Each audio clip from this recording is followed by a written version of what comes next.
It's time for high school championship football on KAIR Radio. The Maur Hill Junior Ravens are in Wichita for the championship game of Class 4A. The Maur Hill Junior Ravens and the Wellington Crusaders. Jim Irvin on hand to bring us every exciting play of that ball game following the warm-up show. And we'll have the warm-up show in just a moment. The Footgear Shop at Hilligoss Shoes invites you down this Sunday from 12 to 4 for the Christmas open house. This Sunday only, you'll save 20% on all T-shirt purchases. Choose from NFL, NBA, and Major League Baseball T-shirts. Nike, Salem, Starter, and the Game T-shirts, all at 20% off this Sunday only in the Footgear Shop at Hilligoss Shoes. Lay away your choices for Christmas. Refreshments will be served. The Footgear Shop at Hilligoss Shoes, now open on Sundays 12 to 4 until Christmas. On the Mall, Atchison. There are lots of insurance plans out there. Wouldn't it be nice if someone would explain them to you in plain, easy terms and would give you sensible advice? That's exactly what your Metropolitan Life representative will do, which could explain why over 43 million people are covered by Met today. Maybe you should call Matt Sieben-Morgan, Larry Busing, Tom Prohaska, Leon Torkelson, or Mark Jackson at Metropolitan at 367-2354 in Atchison. That's 367-2354. Get some real information on the line. Get Met. It pays.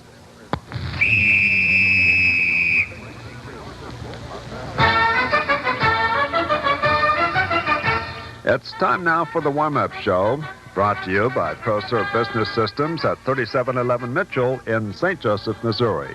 ProServe offers you all the products needed to run a professional and productive office. Call 816-233-6701. Jim Irvin talks with head coach John Flynn right after this. When you need general office equipment, supplies, or office furniture, call ProServe Business Systems, the authorized Savin copier dealer for 15 counties in Missouri and 3 in Kansas. ProServe Business Systems in St. Joseph, Missouri offers a full line of office supplies, including copiers and fax machines. Call 816-233-6701. ProServe Business Systems can help you achieve a more efficient and productive office. ProServe Business Systems, your authorized Savin copier dealer, located in St. Joseph, Missouri. Call today, 816-233-6701. Free delivery in the KAIR listening area.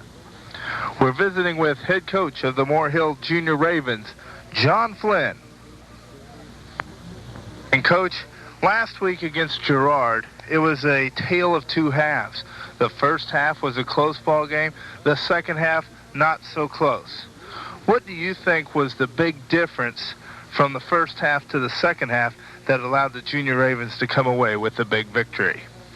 A particular play or a particular thing on what was the difference in the ball game at Girard.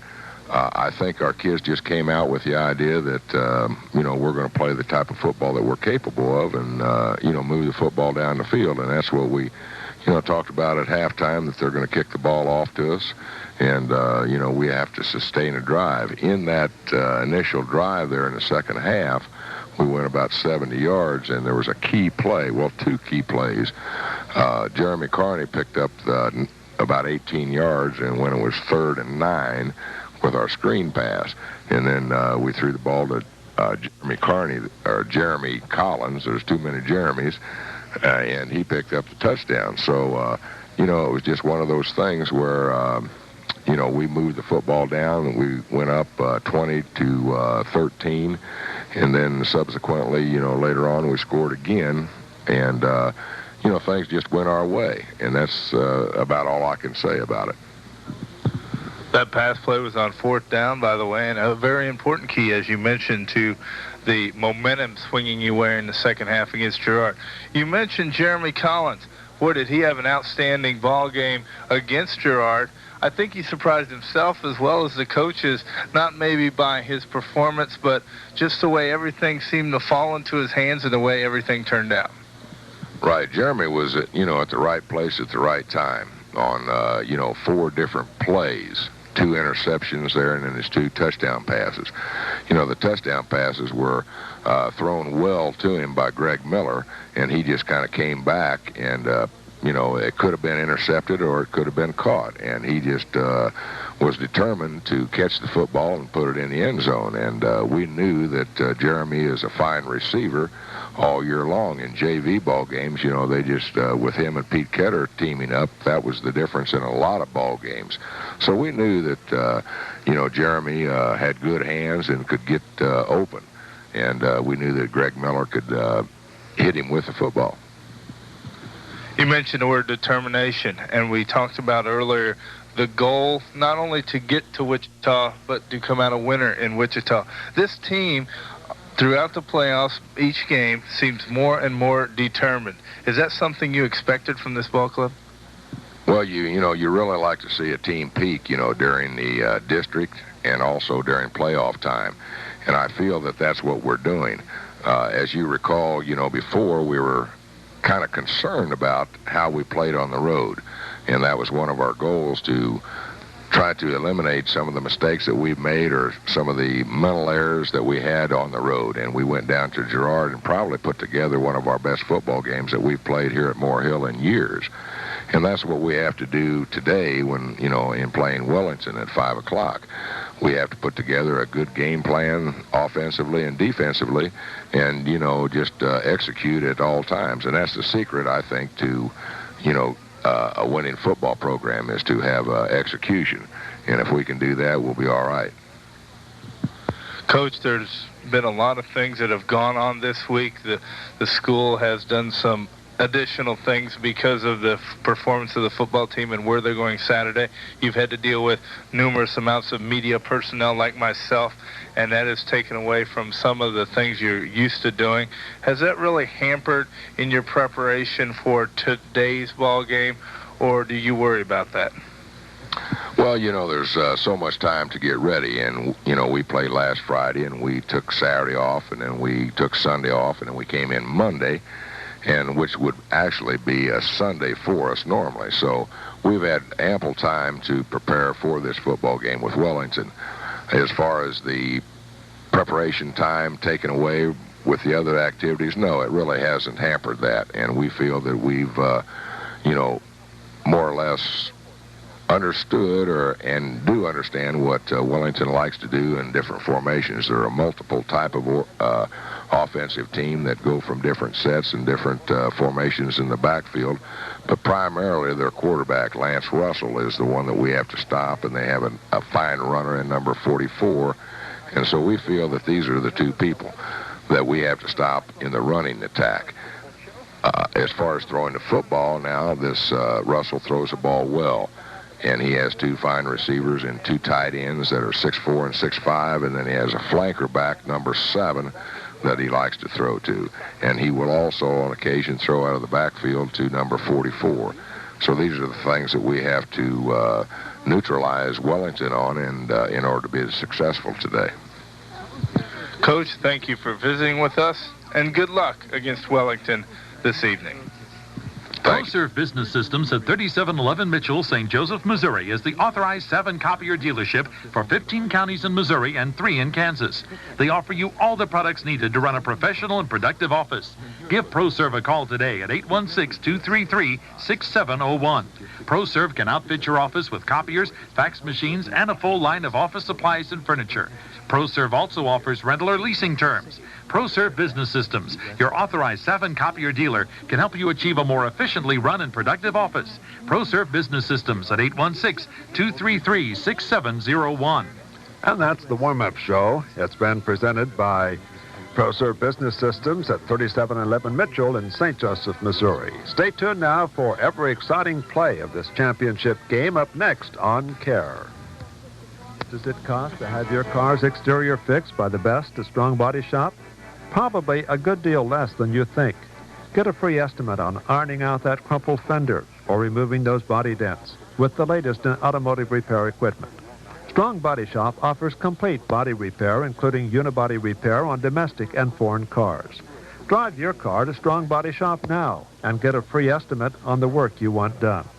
That's Strong Body Shop, 113 South 8th Street in Atchison. KGM Sportswear wishes all the athletic teams a great season this year. Don't forget, guys, you can get your Letterman jackets through KGM at a reasonable price with central location convenience. Besides screen printing on T-shirts, caps, sweat tops, and bottoms, plus their wide range of sport team shirts for bowling, golf, wrestling, baseball, soccer, and volleyball, whatever kind of sport shirt your team needs, KGM has them, along with pro team shirts, caps, and jackets. If you have a reunion or some other special event, KGM would be happy to help design or use your own to do a screen printing for. That's KGM at 625 Commercial or phone 367-3420.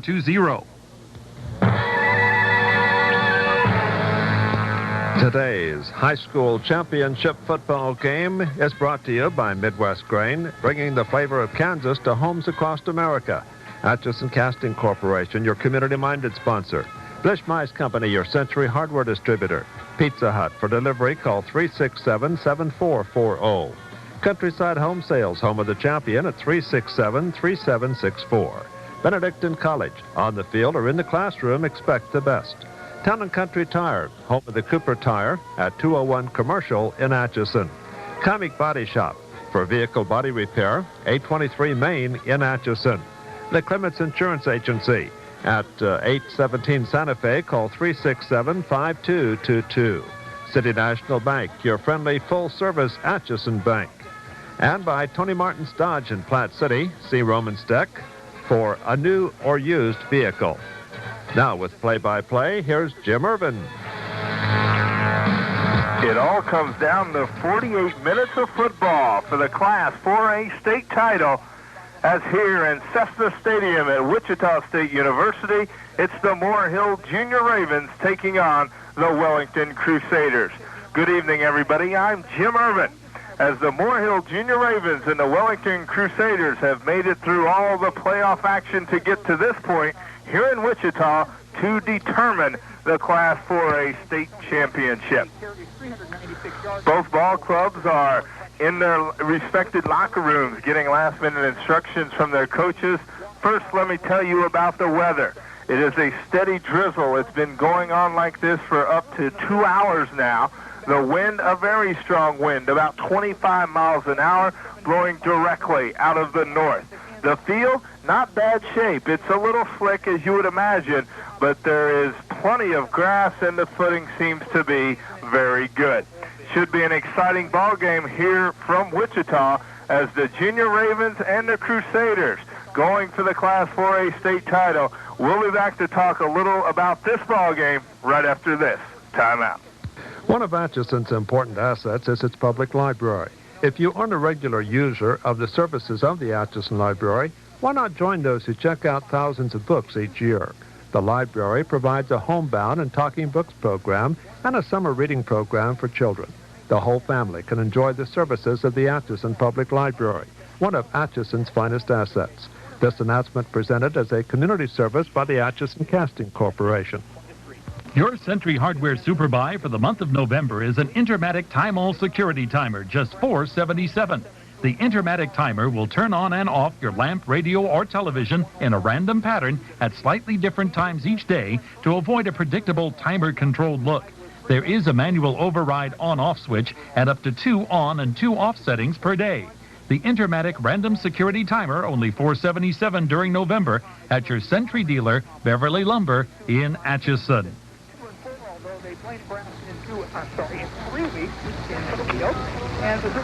Jim Irvin back at Cessna Stadium in Wichita, Kansas, where the Maur Hill Junior Ravens and the Wellington Crusaders will battle here moments away for the Class 4A state championship crown.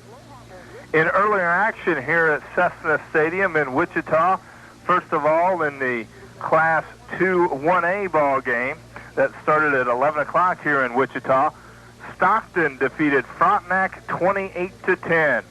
So the Stockton Ball Club is your new Class 2 1A state football champions, the Stockton Tigers, who finished third in their league but were able to come through the playoffs and defeated the other ball club, the Frontenac Raiders, who, by the way, their only loss coming into the ball game was to the Girard Trojans, the ball club that Maur Hill defeated to get here in Wichita.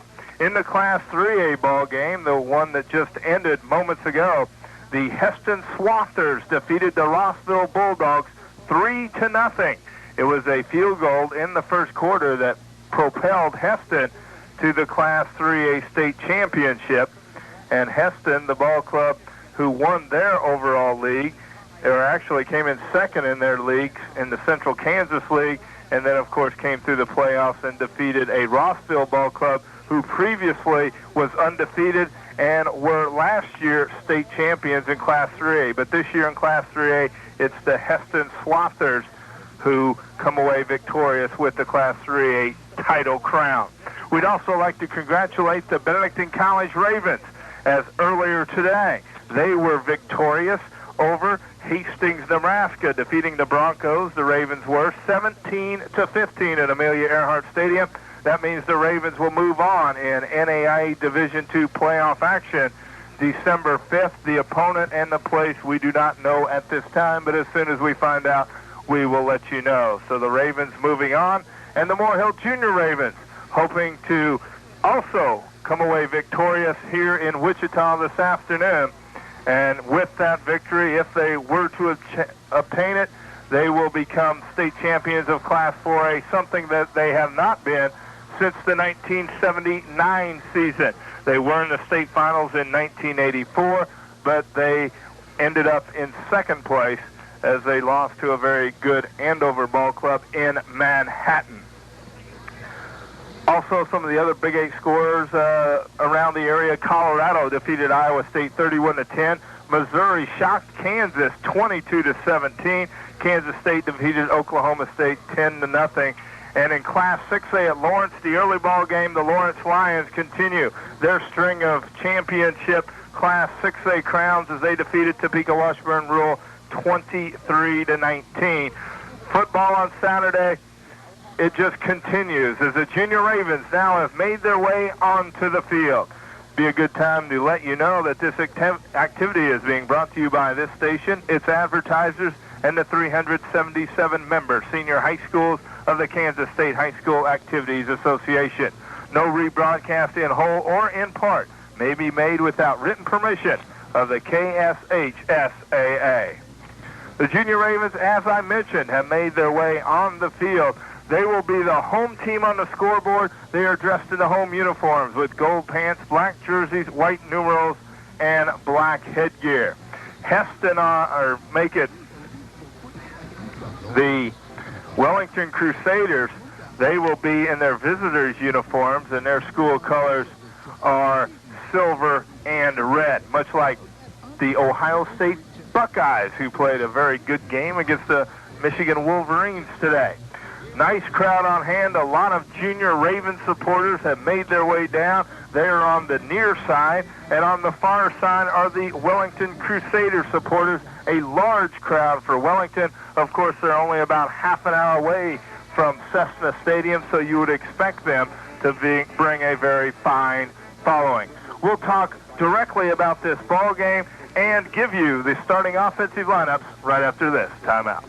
One of the world's great challenges is to manage energy, something Midwest Grain Products has been doing since its founding in 1941. Midwest Grain Products is one of the most energy-efficient beverage distilleries in the United States. For more than 50 years, Midwest has been using recovered boiler flue gases and other processes. In Atchison, Midwest pioneered the treatment of discharge process wastewater. This water is treated in a multi-stage process that cleanses and purifies. Energy efficient, pollution control, just two of the many facets of Midwest Grain Products. KAIR Body Shop, 823 Main, has been serving the Atchison area since 1980 with expert and quality car repair from the smallest ding to a large collision. With over 30 years' experience, you can count on them for any auto restoration, overall paint jobs, rust repair, or general car cleanup that you need done. KAIR Body Shop is open 8 to 6 p.m. Monday through Friday by appointment on Saturday and Sunday. So next collision, call KAIR Body Shop, 367-0184, and let them help save your deductible. Jim Irvin back in Cessna Stadium as we're about set for the kickoff of this Class 4A state championship game. Let's talk about the Wellington Crusaders for a moment, head coached by Bob Fuller. They were 11-1 coming into this ball game. They were the league title holders of the Chisholm Trail League, is where the Wellington Crusaders lay their hat, and they are a very good, a very large Ball Club. Of course, I mentioned they are dressed in their red pants, silver jerseys, red numerals, and silver headgear. They will be the visitors on the scoreboard. Their starters for this afternoon's ball game.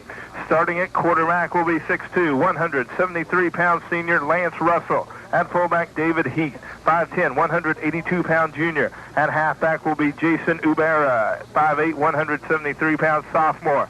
The flanker will be Jeremy Troutman, 6 foot, 176-pound junior.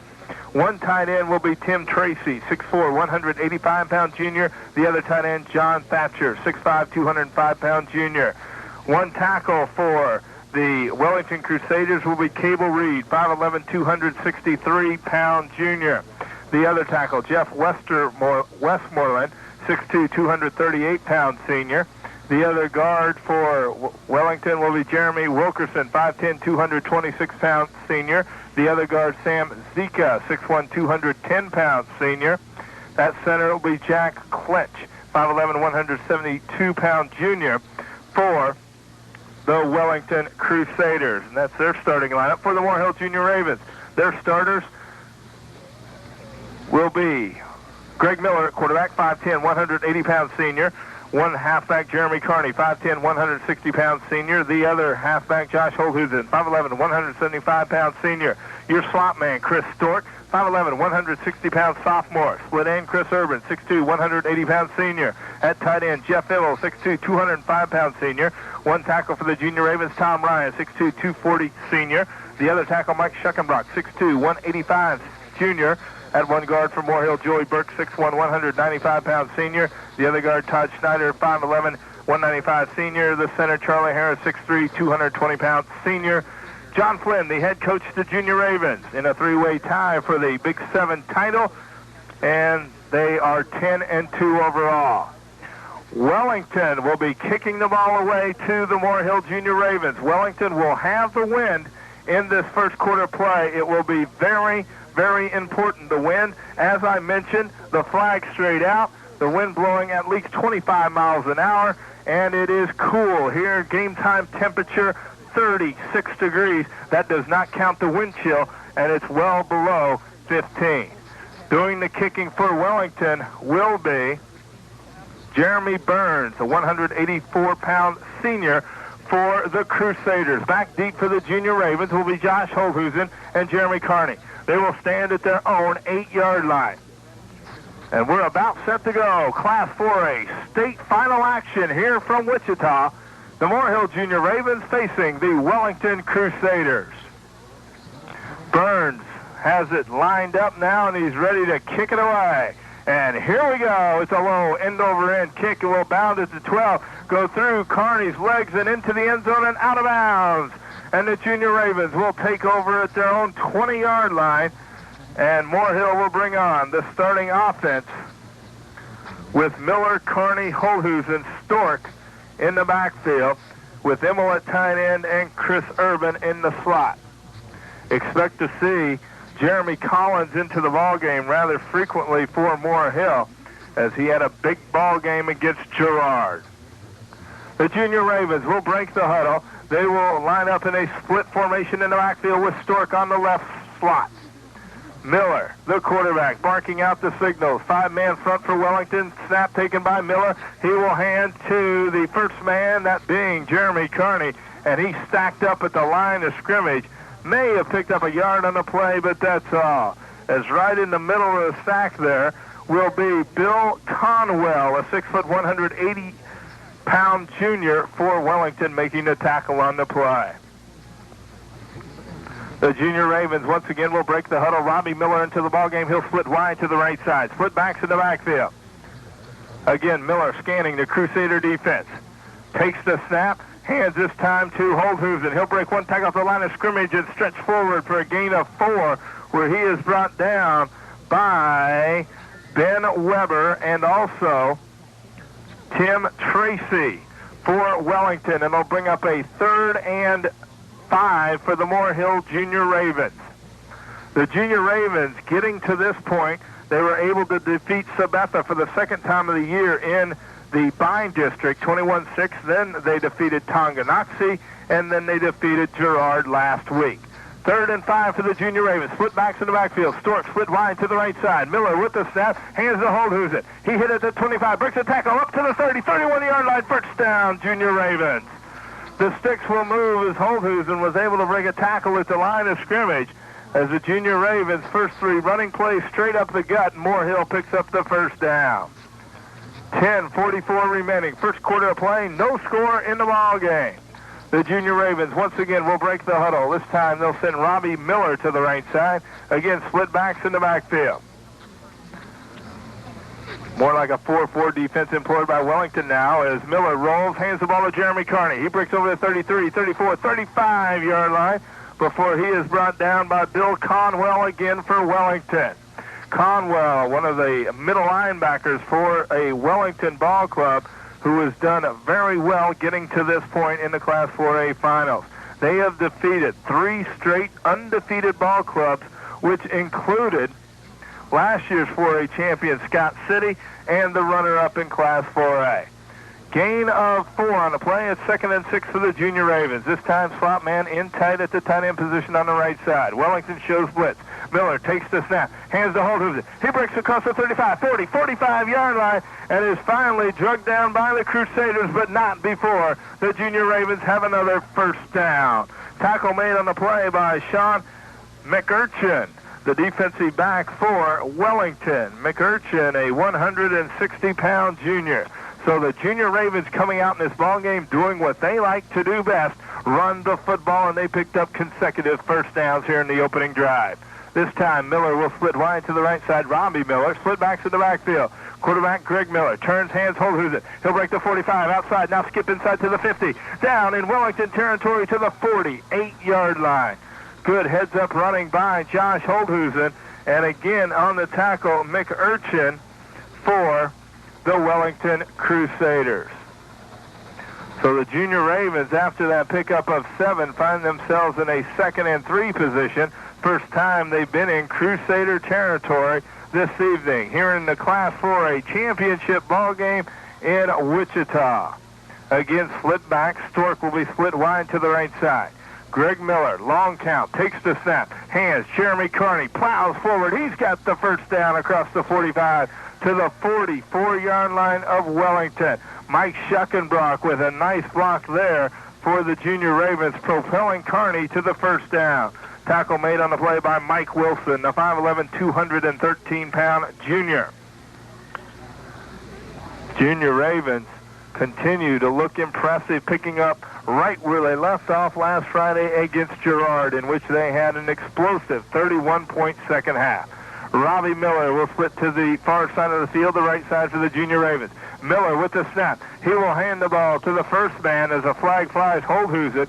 He picks up 2 on a play, but let's see what the first penalty of the ball game will be. It was thrown by the back judge. It's a legal procedure against the Moore Hill Junior Ravens. So the first penalty of the ball game will go against Moore Hill. We've got 8:27 remaining in the first quarter of play. No score in the ball game. So the Junior Ravens will be penalized 5 yards, and the ball will be moved back in to Junior Raven territory as we await the officials to mark it off. Nope, they're going to lay it right at midfield. So it's right at midfield for the Junior Ravens. They have it first now, 1st and 15. Stork in the slot on the right side, split backs in the backfield. Quarterback Miller scanning the defense, takes the snap, back to pass. Looks deep. No one there. Now he throws to the sideline, and Immo goes up, and no good. He went up trying to pull it in, and as he fell to the ground, it came out, and it's incomplete as Immo was at the far sideline at the 29. Coverage on the play for Wellington was Lance Russell, but Immo went up high, had it for a moment, but it squirted out of his hands. 2nd and 15 for the Moore Hill Junior Ravens now. We're still in the first quarter of play. 8:05 remaining in this first quarter. No score in the ball game. The wind continues to blow ferociously from the north. 25 miles an hour. The Junior Ravens going in the teeth of that wind. This time, Robbie Miller will split wide to the left side. Split backs in the backfield for the Junior Ravens. Miller turns, hands, Holdhusen, breaks midfield. 45, breaks 1 tackle, 2, continues to drive inside the 40 to the 39-yard line of Wellington. He will be 5 yards short of first down yardage, but a nice pickup of 10 by Josh Holthusen. As the crowd still making their way in here, the Junior Raven fans continuing to make their way in, and a lot of them now seating themselves closer to the field as before the ball game, and in that 3A ball game they were up under the press box. They are now making their way toward the field, and it is a very impressive group of gold and black. Junior Ravens have it, 3rd and 5 from the Wellington 39-yard line. Miller turns, hands Holthusen. He stiff arms one, breaks 2 tackles, has first down yardage and more, and he steps out at the 28-yard line. It'll be first down, Junior Ravens. And again, the off-tackle play, especially to the Junior Raven offensive left side, is working wonders. And it was the same play that Holthusen just picked up 10. He now picks up the first down in the Junior Ravens. In control here early in the ball game, controlling the line of scrimmage, as now they're trying to stop the clock as Holthusen stepped out of bounds. And timeout has been taken.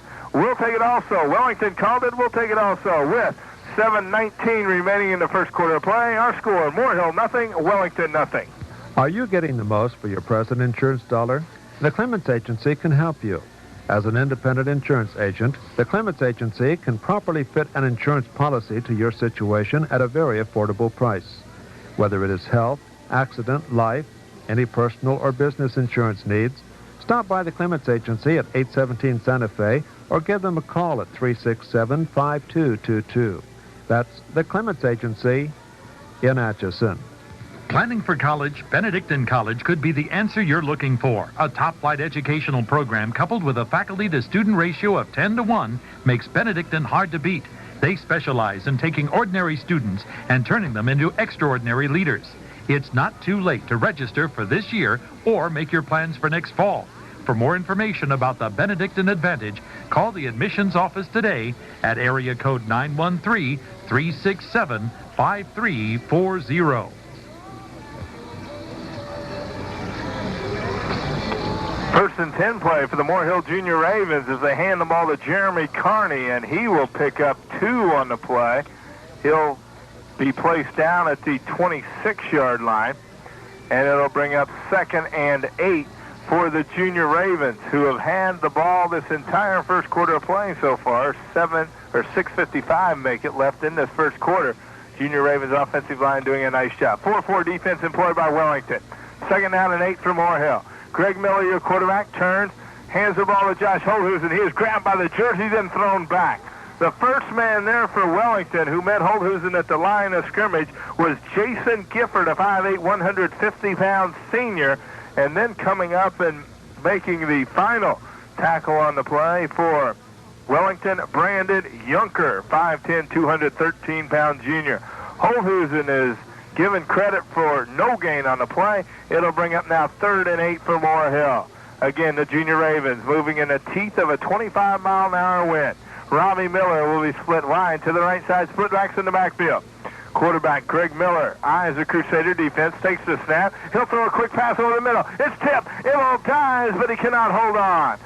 It'll go for the ball at the 18-yard line, but he could not hold on as one of the lineman up front was able to get a hand on the football. It might have been Mike Wilson with the 5'11" frame. He got up in the air pretty good there, and it now brings up 4th down for the Junior Ravens. First big call of the ball game, 4th and 8 for Moore Hill. They are at the 26-yard line of Wellington. You're not going to kick a field goal from this far out this way, so you might as well go for it, and that's what head coach John Flynn has decided to do. Into the ball game, Jeremy Collins for the Junior Ravens splits wide to the right side. Split backs in the backfield. Greg Miller drops back, looks, throws right side in a flat. It's in and out of the hands of Jeff Immel. He had the first down at the 15, and Immel just could not corral the football as it will be turned over to Wellington. Immel had that ball, and it went right through his hands. Maybe a little jitters on that play, and Wellington will have their first opportunity on offense. 5:56 remaining in the first quarter of play. No score in the ball game, and the Crusaders will come out on offense. Lance Russell will be your quarterback. Heath and Ubera will be in the backfield. They'll be in a split back formation.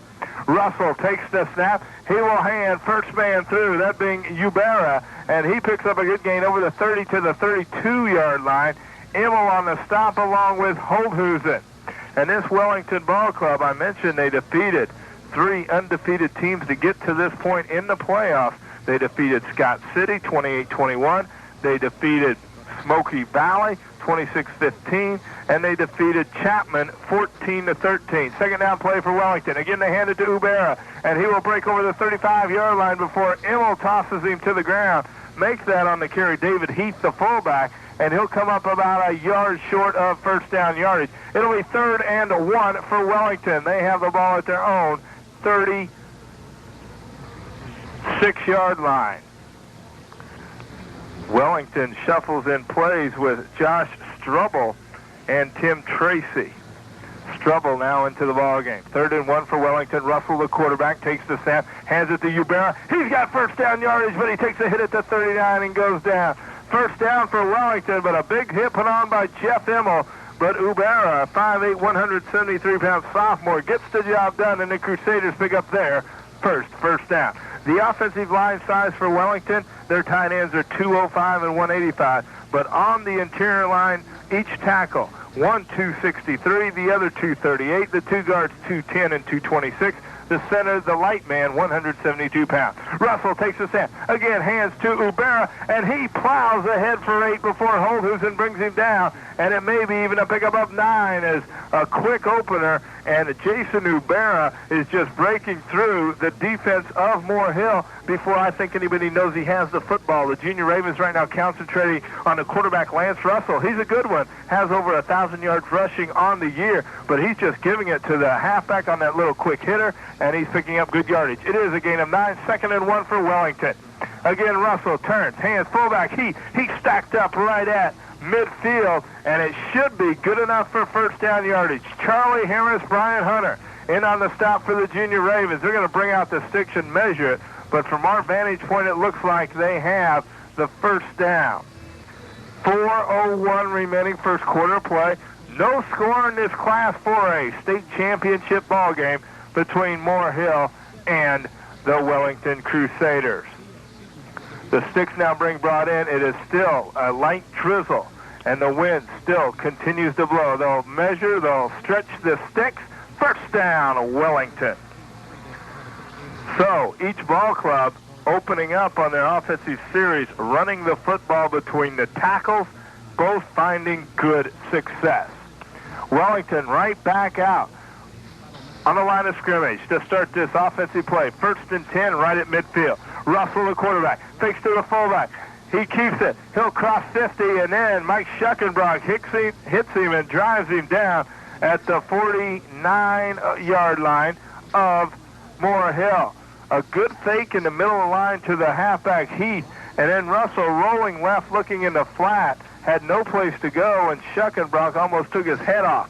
Gain of a yard on the play, 1.5 yards. It'll bring up 2nd and a long 8 for the Crusaders. No score in the ball game. 3:26 remaining first quarter play. Again, they hand it to Ubera. Russell does, and Ubera will pick up a couple on the play before Mike Schuckenbrock, Jeff Immel, and Josh Holthusen combine to make a tackle on the play for Moore Hill at the Junior Raven 46-yard line. 3rd down for Wellington, 3rd and 6.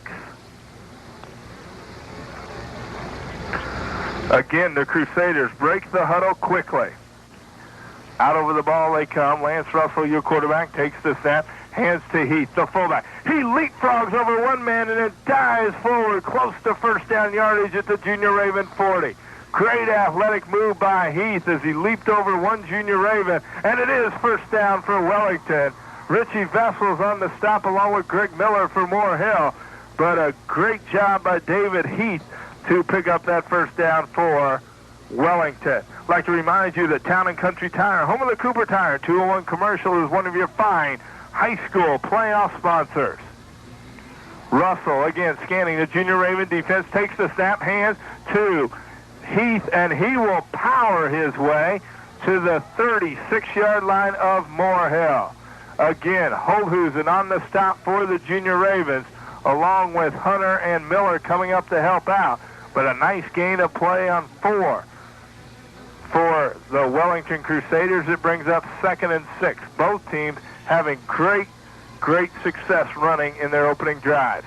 2:11 remaining, first quarter of play. No score in the ball game here from Wichita. Again, Russell with the snap, hands to Ubera. He will break one tackle, then stretch forward, ball loose on the ground.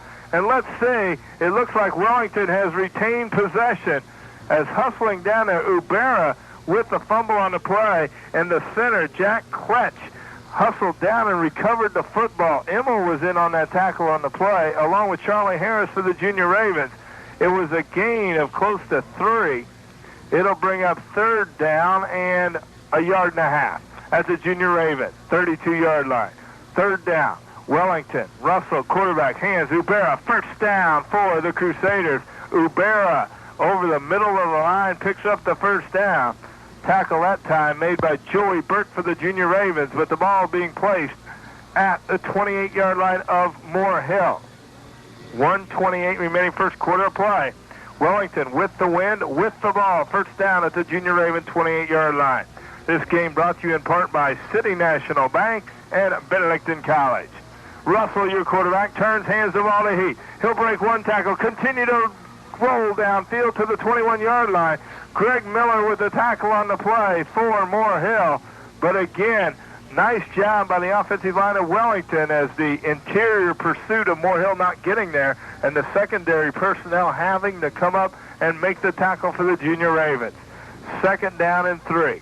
This will be a tight game. This will be a close game throughout the evening. Wellington's quarterback hands to Heath, and he is popped right at the line of scrimmage by Gardner, but he spun away from that tackle and ended up inside the 19-yard line of Moore Hill, and it's close enough to bring the sticks out again.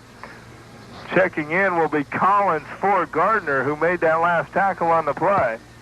And they'll say, no, they're going to bring the sticks in. They had it marked third and less than a yard, but it's close enough to bring the sticks out. 42 seconds remaining, first quarter of play. No score in the ball game. Moore Hill and Wellington. The sticks are brought out, and they say first down, as you may be able to hear the crowd on the other side for Wellington, as we're in a very secure press box. And I'm glad I'm saying that because it's windy outside, and once in a while you can hear the windows rattle. But it is first down for Wellington at the Junior Raven 19. Russell, the quarterback, turns, hands, ball loose on the ground, and it looks like Russell recovered it. Wellington's quarterback put it into the stomach of Heath, the fullback. The ball popped loose, and then the quarterback, Lance Russell for Wellington, leaped upon the football before Charlie Harris or Brian Hunter or Jeff Immel could get there for Moore Hill, and the fumble results in a 2-yard gain for Wellington. They'll have it 2nd and 8. 5, 4, 3. That's the last play of the first quarter here from Cessna Stadium in Wichita, Kansas. With our score, Moore Hill nothing, Wellington nothing. When you want the utmost attention for your vehicle, take it to Town & Country Tire, home of the Cooper Tire. Town & Country not only can fit your vehicle with dependable Cooper tires, but with their full-time mechanics, they can give your vehicle a complete checkup from top to bottom. Don't think of Town & Country as just your Cooper Tire headquarters. Think of Town & Country as the doctor for your vehicle. Give Jay at Town & Country a call and make an appointment, 367-2699. Town & Country Tire, home of the Cooper Tire, 201 Commercial in Atchison, 367-2699. Countryside Home Sales is your complete housing center in the Atchison area. Check with Countryside Homes about Champion manufactured homes. Compare the quality, value, features, the technology, and the experience behind every Champion manufactured home. Countryside is open 7 days a week. Stop by their office at 1605 Main or give them a call at 367-3764. They'll show you the huge selection of Champion manufactured homes. Countryside Home Sales and Champion Homes are teaming up for you. Jim Irvin back in Cessna Stadium in Wichita, Kansas. Class 4A state championship title game as the Wellington Crusaders with the football at the Junior Ravens. 17-yard line, 1st and 10. The ball handed to Ubera, and he will cross the 15 and no more. Make it 2nd and 8 on that carry. It'll now be 3rd and 6 as Ubera was hit by Miller, Emmel, and Brian Hunter. And now, as Moore Hill had in their opening drive, they had a big call down deep in the territory of Wellington. Now Wellington has the big call. 3rd down and 6 against the Junior Raven defense at Moore Hill's 15-yard line. No score in the ball game. Second quarter action here. Wishbone backfield now employed by Wellington. It'll be the option. Russell with it. Turns. Pitches. It's going to be shut off. The Junior Ravens handle it beautifully, and they stop the running back. Ubara behind the line of scrimmage, back at the original line of scrimmage, as over there, Immel and Chris Stork. They did everything perfectly. They handled the quarterback, Lance Russell. The end took care of him. When he pitched the ball late, they had the halfback. And now timeout's been taken by Wellington. They need a 4th down and 9 call. We'll take it right here with 11:02 remaining in the second quarter play. Our score, Moore Hill nothing, Wellington nothing. Deliver me.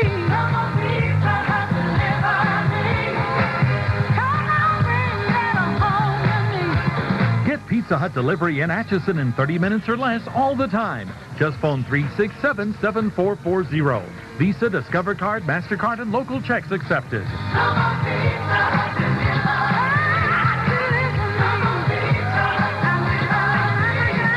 Your Pizza Hut restaurant in Atchison happy to honor all Pizza Hut coupons. A great idea that's been preserved at City National Bank is the annual Christmas Club. The Christmas Club lets you buy all the Christmas gifts you want for all the nice people you like without stretching the budget at all. Come in and open a Christmas Club account at City National Bank. You'll have one more reason to smile at Christmas time, and City National Bank of Atchison will be glad they were happy to help. City National Bank, member FDIC. 4th and 9 for Wellington. The quarterback will take the handoff, roll right. He is dropped by Jeremy Collins. The 4th and 9 play did not work as they're looking to throw to their big tight end in the end zone, Tim Tracy, but he was covered up by Junior Raven defenders, and the quarterback, Lance Russell, is sacked by Jeremy Collins. It will be Junior Raven football, so each ball club facing a 4th down situation deep in the opponent's territory cannot come through with the big play, and the Junior Ravens will have it back with 10:50 remaining in the second quarter play. No score in the ball game. They've got it at their own 18-yard line. Miller, your quarterback with slot man Chris Stork to the right side. Split backs in the backfield. Miller, your quarterback, hands. Oh, lose it. He across the 20, the 25, 30, 35, 40, into the clear. At midfield, 45, 40, 30, 25, 20, 15, and he's caught from behind at the 11-yard line. A simple off-tackle play to the right side, and Josh Holdhusen takes it from the Junior Raven 18-yard line to the Wellington 11.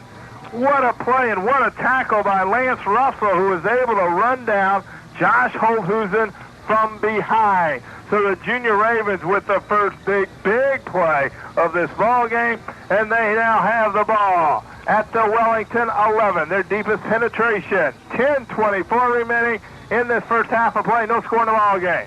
Robbie Miller will split wide to the right side. Split backs in the backfield. Quarterback Greg Miller turns, hands, Carney, 5, 3, touchdown, the Junior Ravens. Jeremy Carney, right up the gut. He was not touched at the line of scrimmage, and the Junior Ravens have put the first points on the scoreboard at the 10-12 mark of the second quarter of play. Jeremy Carney going over from 11 yards out, and the Junior Ravens lead now in this ball game 6-0. Let's see what Moore Hill elects to do. They do have the win. That was a crucial decision by Wellington. If they would have had to win down here on that 4th down call, I know they would have tried the field goal, but against the win, I don't think so. Moore Hill now has it. Joey Burke will attempt the extra point. Greg Miller will hold it. Your snapper will be Charlie Harris. Junior Ravens looking to tack on this extra point and take the 7-0 lead. Snap a good one, but flags fly before the snap, and it'll be delay of game against Moore Hill. So we'll move the Junior Ravens back 5 yards, and Joey now will have to put a little bit more foot into the football, but the wind is behind him, and he won't have to kick it too far. As we have seen in earlier ball games, the ball will really fly when you're kicking with the wind. So Moore Hill on the board, 10-12 in this second quarter of play. Now Burke will attempt the extra point. The ball will be placed down at the 15-yard line. Miller, your holder. Charlie Harris, the snapper. Again, long count. Snap, good. No. Miller, it's a fake. Turns, throws over the middle. It's tipped, and it is caught. 2-point conversion. Chris Urban with the catch. And the Junior Ravens take an 8-0 lead at the 10-12 mark of the second quarter of play. We'll be right back.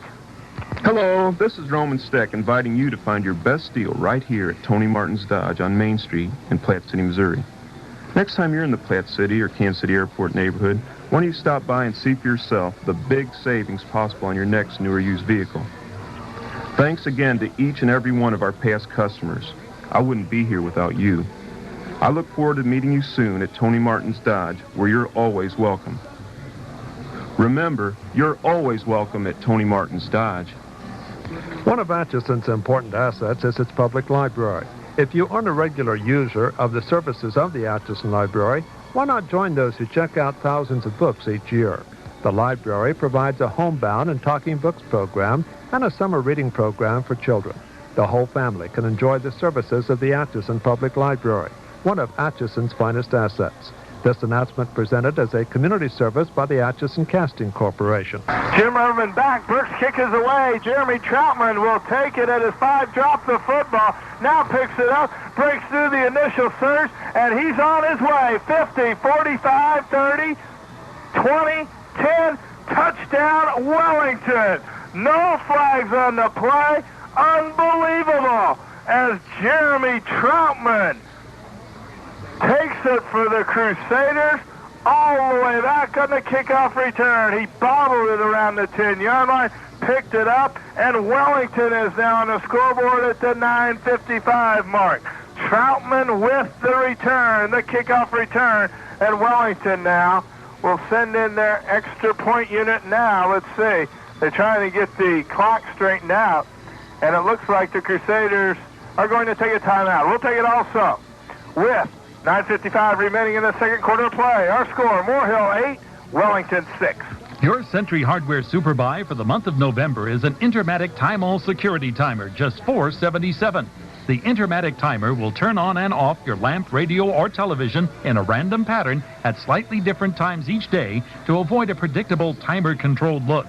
There is a manual override on-off switch and up to 2 on and 2 off settings per day. The Intermatic Random Security Timer, only $4.77 during November at your Century dealer, Beverly Lumber in Atchison.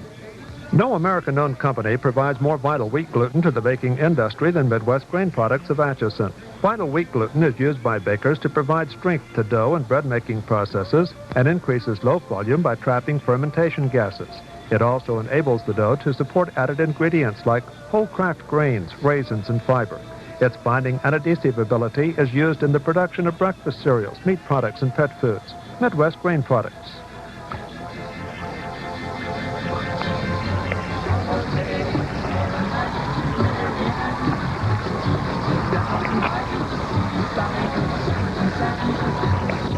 Back to action as Wellington will go for 2. Russell will turn, hand to Heath up the middle. No, he won't make it.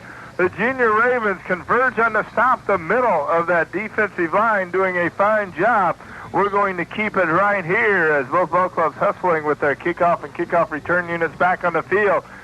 So, Wellington, after that big, and I'm going to say approximately 89-yard kickoff return, and they now trail Moore Hill 8-6, and they're ready to kick it off. So the Junior Ravens, after driving 85 yards, and the big play, the Holhusen run, the next big play was provided by Wellington's Jeremy Troutman, and he returned the kickoff 89 yards. Now, Wellington will kick it off. A little pooch kick is taken by Holthusen as he runs up to the 20 to take it, up to the 30, the 35, to the 38-yard line, where he is brought down by Sam Biles, a 160-pound sophomore for Wellington.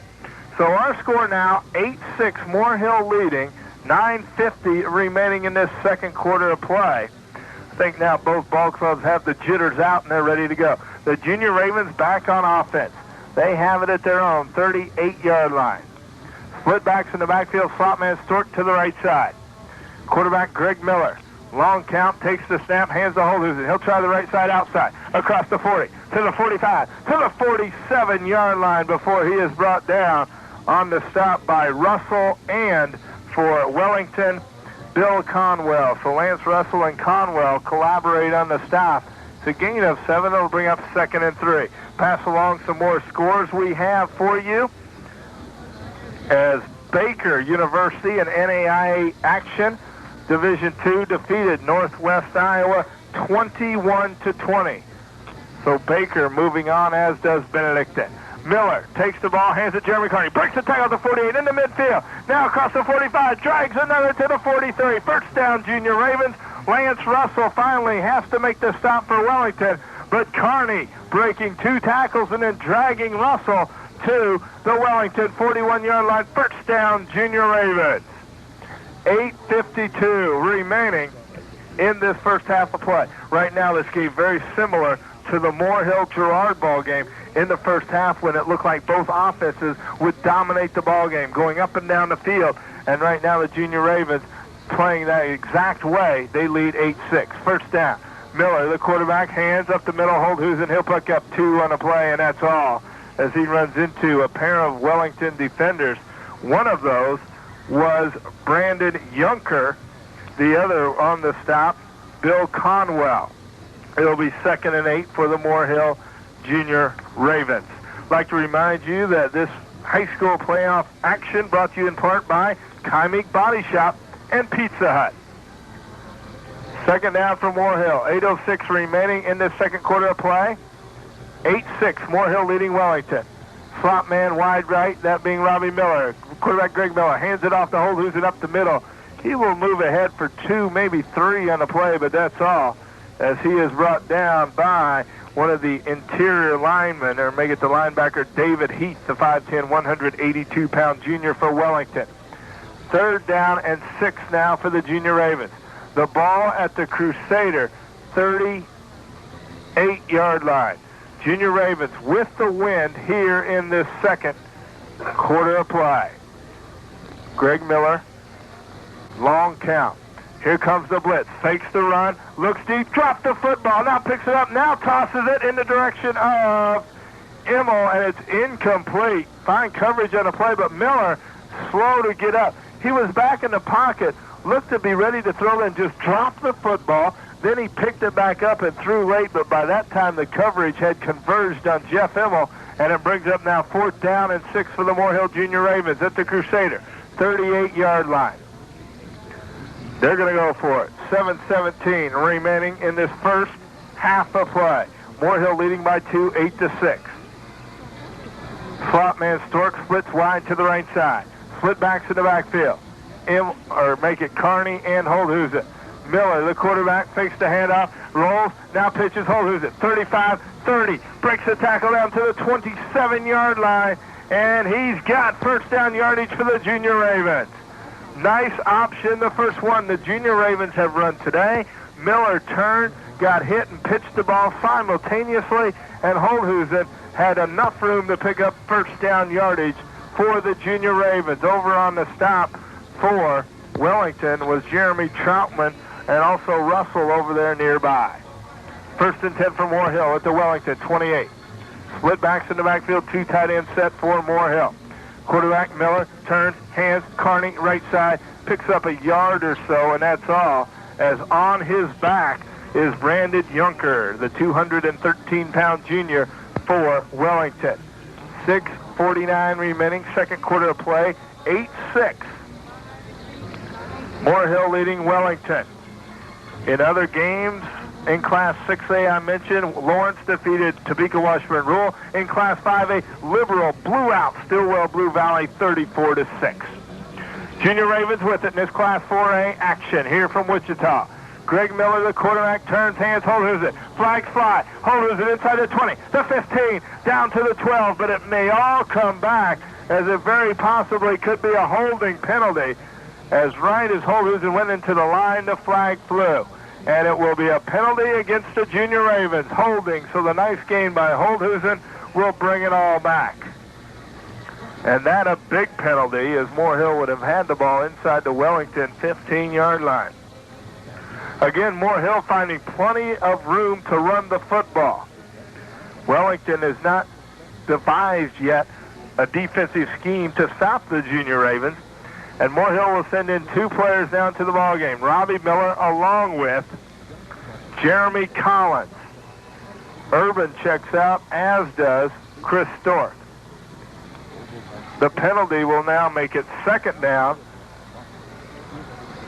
for the Moore Hill Junior Ravens. 2nd and about 16. Robbie Miller will split wide to the right side. Split backs in the backfield. The ball at the 37-yard line of Wellington. Miller fakes the handoff back to pass. Looks deep, left side. Throws it to Collins. The ball knocked away. Good defensive play there by Jeremy Troutman. They had double-teamed Collins. That's the same play that Moore Hill used against Girard that Collins caught for the touchdown. You know that Coach Fuller scouted that particular play, and his defense covered it very, very well. 3rd down now for the Junior Ravens. 3rd down and 16. 5:55 remaining in this second quarter of play. 8-6 Moore Hill leading. Class 4A state title game here from Wichita. Stork will split wide to the right side. To the left will be a receiver as well. Back to passes Miller. Heavy pressure, and he is picked off by a lineman, and he'll take it back for Wellington. No one will catch the Wellington Crusader middle linebacker. Bill Conwell, touchdown Wellington. And Miller going back looking to set up the screen. He was hit, the ball flew free, and Bill Conwell, as Wellington had the full blitz on, picks it up, and he returns the ball. Let's see, what is that? 58 yards.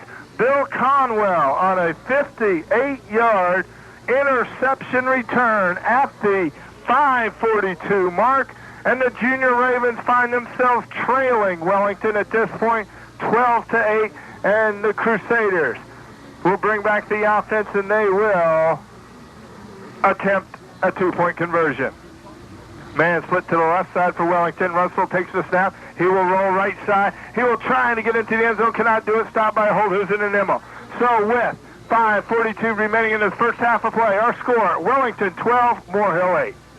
KAIR Body Shop, 823 Main, has been serving the Atchison area since 1980 with expert and quality car repair from the smallest ding to a large collision. With over 30 years experience, you can count on them for any auto restoration, overall paint jobs, rust repair, or general car cleanup that you need done. KAIR Body Shop is open 8 to 6 p.m. Monday through Friday by appointment on Saturday and Sunday. So next collision, call KAIR Body Shop, 367-0184, and let them help save your deductible.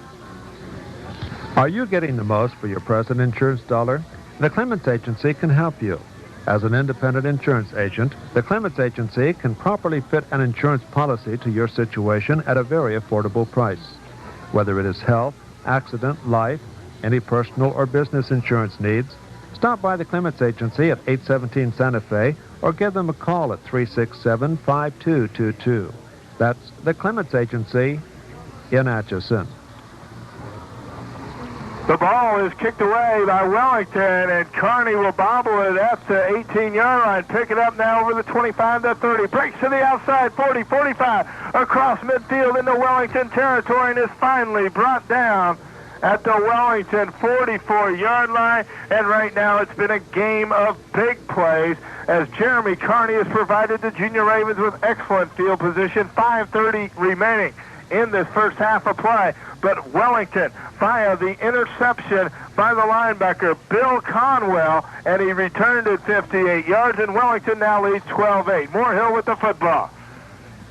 Slot man, Stork to the right side. Ball is handed to Holdhusen, and he will crash and power his way to the 40-yard line and pick up a 4 before he is brought down.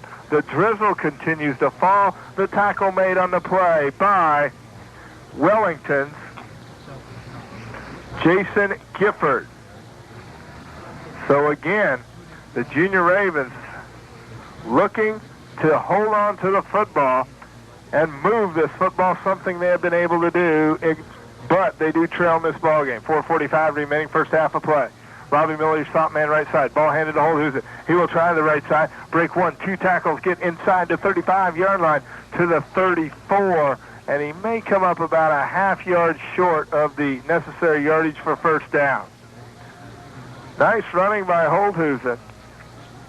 It will be 3rd and about a yard on the play. We'll call it 3rd and 1 for the Junior Ravens. 4:16 remaining in this first half of play. The ball is just inside the 35-yard line of Wellington. Split backs, Holthusen and Carney in the backfield. Slot man, Stork to the right side. Quarterback Greg Miller, long count, takes the snap. Ball loose on the ground. He intended to hand it to Carney. It pops loose, and let's see who recovers it. It's Wellington. Junior Ravens turn it over again.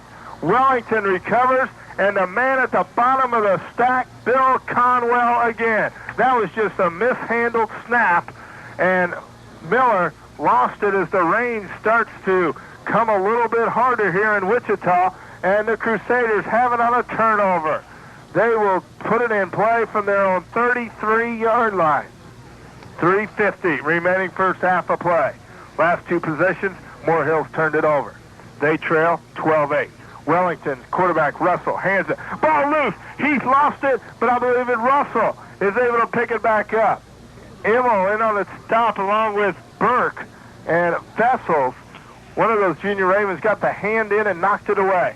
This ball is hard to hold on to. This little rain has continued now. It's a little drizzle, a little bit harder now for the last 3.5 hours. Second down for Wellington. Russell will throw. Lost it out to his tight end, Troutman, and he's caught it. Brought down by Jeremy Carney, short of first down yardage in the right flat by about a yard, but the nice catch made by Jeremy Troutman, a junior at 6 foot, 176 pounds. 3rd and 1 for Wellington. 2:54 remaining in this first half of play. 12-8 Wellington leading. Split backs in the backfield. 3rd and 1. Russell, hands, Ubera. First down and more. Across the 35. Continues to run. Now breaks 2 tackles. He's in the clear. And he is caught from behind at the 30-yard line of Moore Hill. Josh Holthusen finally able to bring down the halfback, Ibera. It looked like Ibera was stopped at the line of scrimmage, but then he just popped through. Nobody able to bring him down. They kind of let up, and he broke it all the way down to the Junior Raven. 28-yard line. First down, Wellington. Russell, again, hands it. He will break over the 25, or make it the 35, or 25, correcting myself twice, to the 24-yard line. 2:14 remaining first half of play. Gain of 4, 2nd, 6 for Wellington. They will send one receiver to the right side, that being Tom Norris, a 141-pound junior. Split backs in the backfield. Russell scanning the Junior Raven defense, changes the play, takes the handoff at the middle. He'll roll left, can't find the receiver. Chased by Scheckenbach, outruns him to the 20, 15, 10, stays in bounds, 5, brought down finally, but not before he picks up a first down for the Crusaders. Richie Vessels on the tackle, but right now, the Junior Ravens, for the first time in a long time, look a little slow of foot, and Russell just able to escape the pressure and take it all the way down. As a Junior Raven down on the ground, it's Greg Miller. Miller is down at the 10-yard line. Russell was brought down at the 5. It's first and goal for Wellington. Greg Miller down on the field. We'll take a timeout right here. 1:45 remaining in this first half of play. Our score, Wellington 12, Moore Hill 8. Value, quality, and a 15,000-year-old sense of tradition. That's what students get at Benedictine College. In an era when even the value of a 4-year college degree is being questioned, Benedictine stands alone. Graduates of their programs leave not only with a degree, but with a guaranteed quality of life unsurpassed anywhere in the country. If your goal is an education coupled with an understanding of life in the world, consider Benedictine College. Call Benedictine today at 913-367-5340, and they'll tell you why. Be prepared when the flakes of snow begin to fall with Cooper tires from Town & Country Tire. Town & Country has a full selection of Cooper snow tires now in stock. And remember, as of November 1st, it's now legal to put studs on your vehicle. The full line of Cooper snow tires give you dependability on the road. You'll never find a better tire than Cooper tires. So look to Town & Country Tire, home of the Cooper Tire at 201 Commercial in Atchison. Phone number 367-2699. And be prepared for the snow ahead. Greg Miller is up. He is okay. He's on the sideline. Owen Russell will turn in hand to Ubera for Wellington. He will crash down to the 2-yard line. Flags fly as Wellington had it first and goal from the Junior Raven 5. Be a legal procedure against the Crusaders that will move them back 5.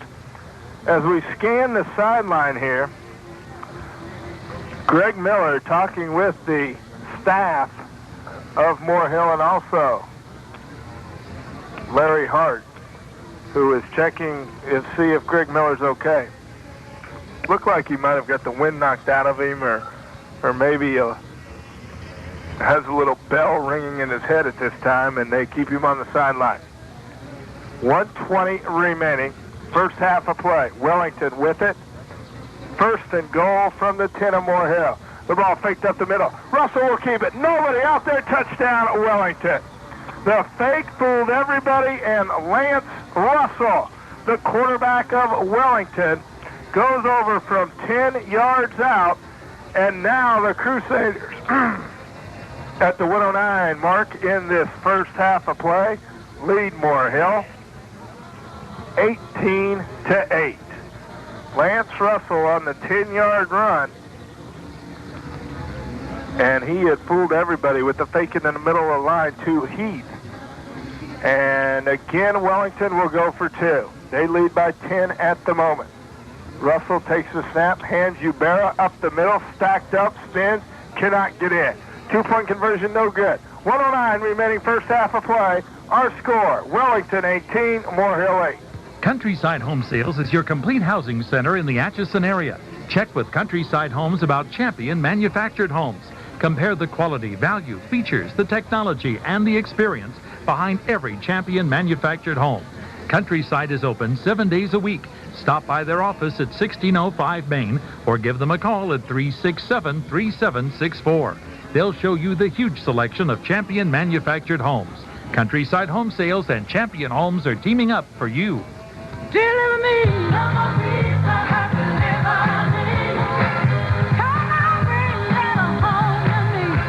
Get Pizza Hut delivery in Atchison in 30 minutes or less all the time. Just phone 367-7440. Visa, Discover Card, MasterCard, and local checks accepted.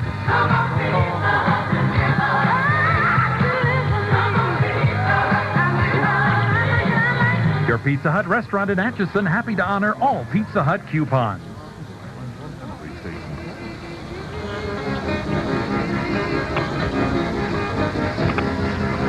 Burns kicks it away for Wellington. End over end kick will bound at the 28. Carney will pick it up 26. Up the middle comes 35, 40, 43, 44, and he is brought down right there by Crusaders defender, which is Sam Biles.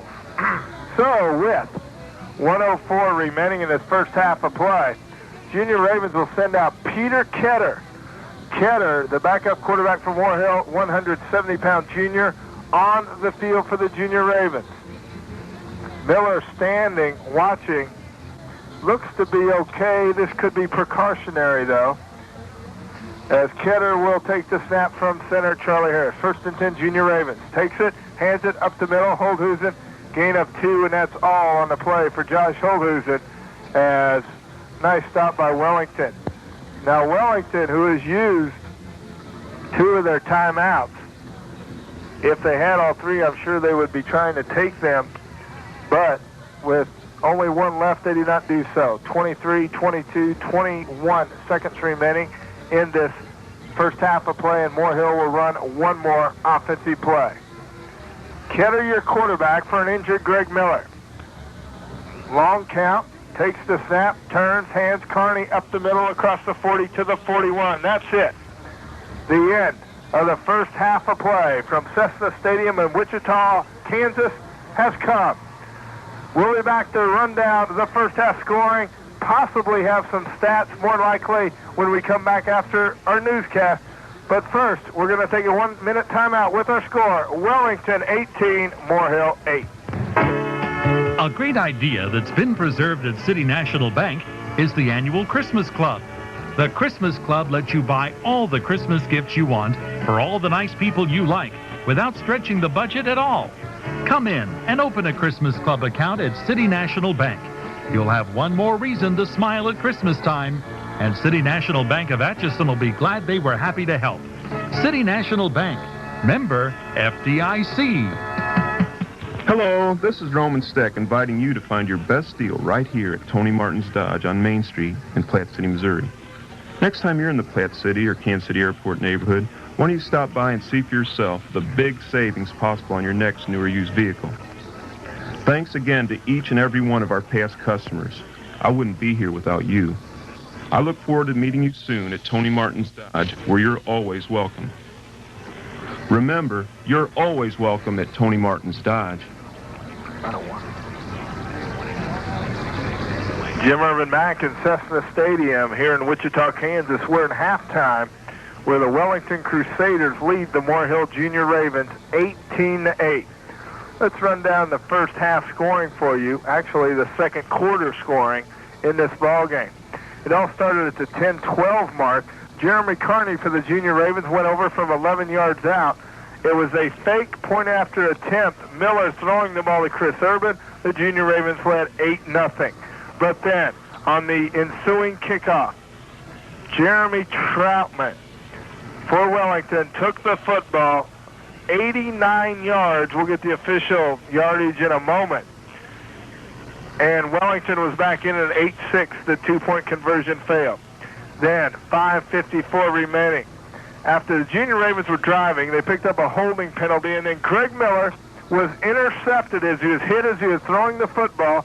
Bill Conway, the middle linebacker for Wellington, picked it up and went 58 yards, and Wellington led 12-8. Again, their two-point conversion, no good.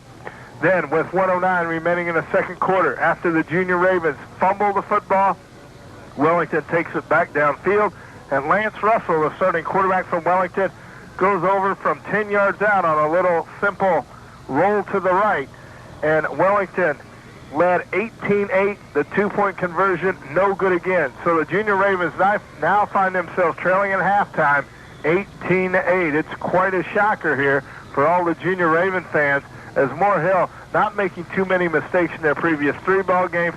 They have made some critical turnovers in this one. We would like to remind you that this broadcast is being brought to you by Town & Country Tire, Pizza Hut, Kyming Body Shop, Clements Insurance, the Bush Wise Company, City National Bank, Midwest Grain, Benedictine College, Countryside Home Sales, Tony Martin's Dodge in Platte City, and the Atchison Casting Corporation. I will remind you that the weather will get no better. We will see more turnovers in the second half. We can only hope that it'll go the Junior Ravens' way in the second half of play from Wichita. So with our score at halftime, Wellington 18, Moore Hill 8, we'll send you back to the KAIR Radio News Studios for halftime news. Keep putting it off. You keep telling yourself you're going to do something about that old bathroom. Why not do it now? With colorful Kohler plumbing products, you can have a new high-fashion bathroom in just a few days. Come in today and select your favorite Kohler products. A Whirlpool bath, cast iron lav, water-saving toilet, dependable decorative faucets, beautiful colors and finishes. Then let Kasten's Plumbing and Heating put it all together for you. Call Kasten's Plumbing and Heating at 367-3662 in Atchison. The Footgear Shop at Hilligoss Shoes invites you down this Sunday from 12 to 4 for the Christmas open house. This Sunday only, you'll save 20% on all T-shirt purchases. Choose from NFL, NBA, and Major League Baseball T-shirts, Nike, Salem, Starter, and the Game T-shirts, all at 20% off this Sunday only in the Footgear Shop at Hilligoss Shoes. Lay away your choices for Christmas. Refreshments will be served. The Footgear Shop at Hilligoss Shoes, now open on Sundays 12 to 4 until Christmas. On the Mall, Atchison. Jim Irvin back in Cessna Stadium in Wichita, Kansas. We're at halftime. Our score, Wellington 18, Moore Hill 8. The scoreboard is going bonkers on us at the moment as they're trying to figure out exactly how to fix it is everything's just blinking out of control here. And I don't know if somebody from Wellington got in there and set it all up. But anyway, they're going to work on that, and we still have plenty of time before the second half begins. The Moore Hill Junior Ravens have already made their way out on the field. Again, we'll remind you that Town & Country Tire, Pizza Hut, Comic Body Shop, Bush Mines, Clements Insurance, City National Bank, Midwest Grain, Benedictine College, Countryside Home Sales, Tony Martin's Dodge in Platte City, and the Atchison Casting Corporation are bringing you this state final game in Class 4A here on KAIR Radio. We do have some official stats. We'll let you know all about what they say right after this 1-minute timeout. One of Atchison's important assets is its public library. If you aren't a regular user of the services of the Atchison Library, why not join those who check out thousands of books each year? The library provides a homebound and talking books program and a summer reading program for children. The whole family can enjoy the services of the Atchison Public Library, one of Atchison's finest assets. This announcement presented as a community service by the Atchison Casting Corporation. Your Century Hardware Super Buy for the month of November is an Intermatic Time-All Security Timer, just $4.77. The Intermatic Timer will turn on and off your lamp, radio, or television in a random pattern at slightly different times each day to avoid a predictable timer-controlled look. There is a manual override on-off switch and up to 2 on and 2 off settings per day. The Intermatic Random Security Timer, only $4.77 during November at your Century dealer, Beverly Lumber in Atchison. Jim Irvin back in Wichita, Kansas. We are still awaiting the scoreboard to get done with its gyrations as Wellington makes their way back on the field for the second half. And right now, if you look at the scoreboard, you don't know what the score is, you don't know what the time is, we don't know when the second half will begin. But let me look at these stats and let me pass along to you something that just does not seem right. The Junior Ravens have outrushed Wellington 194 yards to 120 yards. Passing yards, Moore Hill has none, Wellington 8. Really indifferent on the passing yards there. Return yards, this is big. Wellington with 56, Moore Hill with none, and that's wrong as well. But anyway, that's what I get for reading something without pre-reading it. Listen to this, though. Josh Holthusen has picked up 158 yards in this ball game. His long was the 71-yarder that set up the first Moore Hill score. Jeremy Carney has 34 net yards.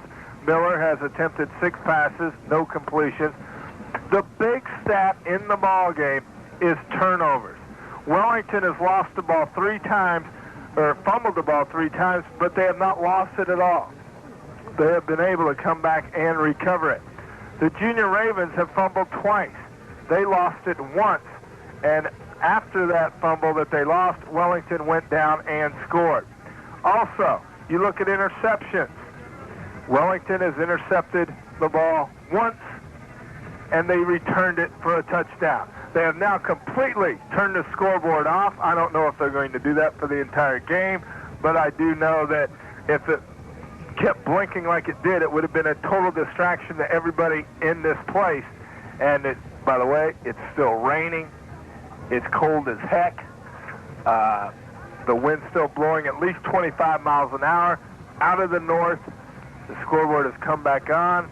It still does not work. And the Junior Ravens, to this point, nothing really has worked for them except with their opening 2 drives. The Junior Ravens looking to get back in this ball game in which they trail by 10 points, 18-8.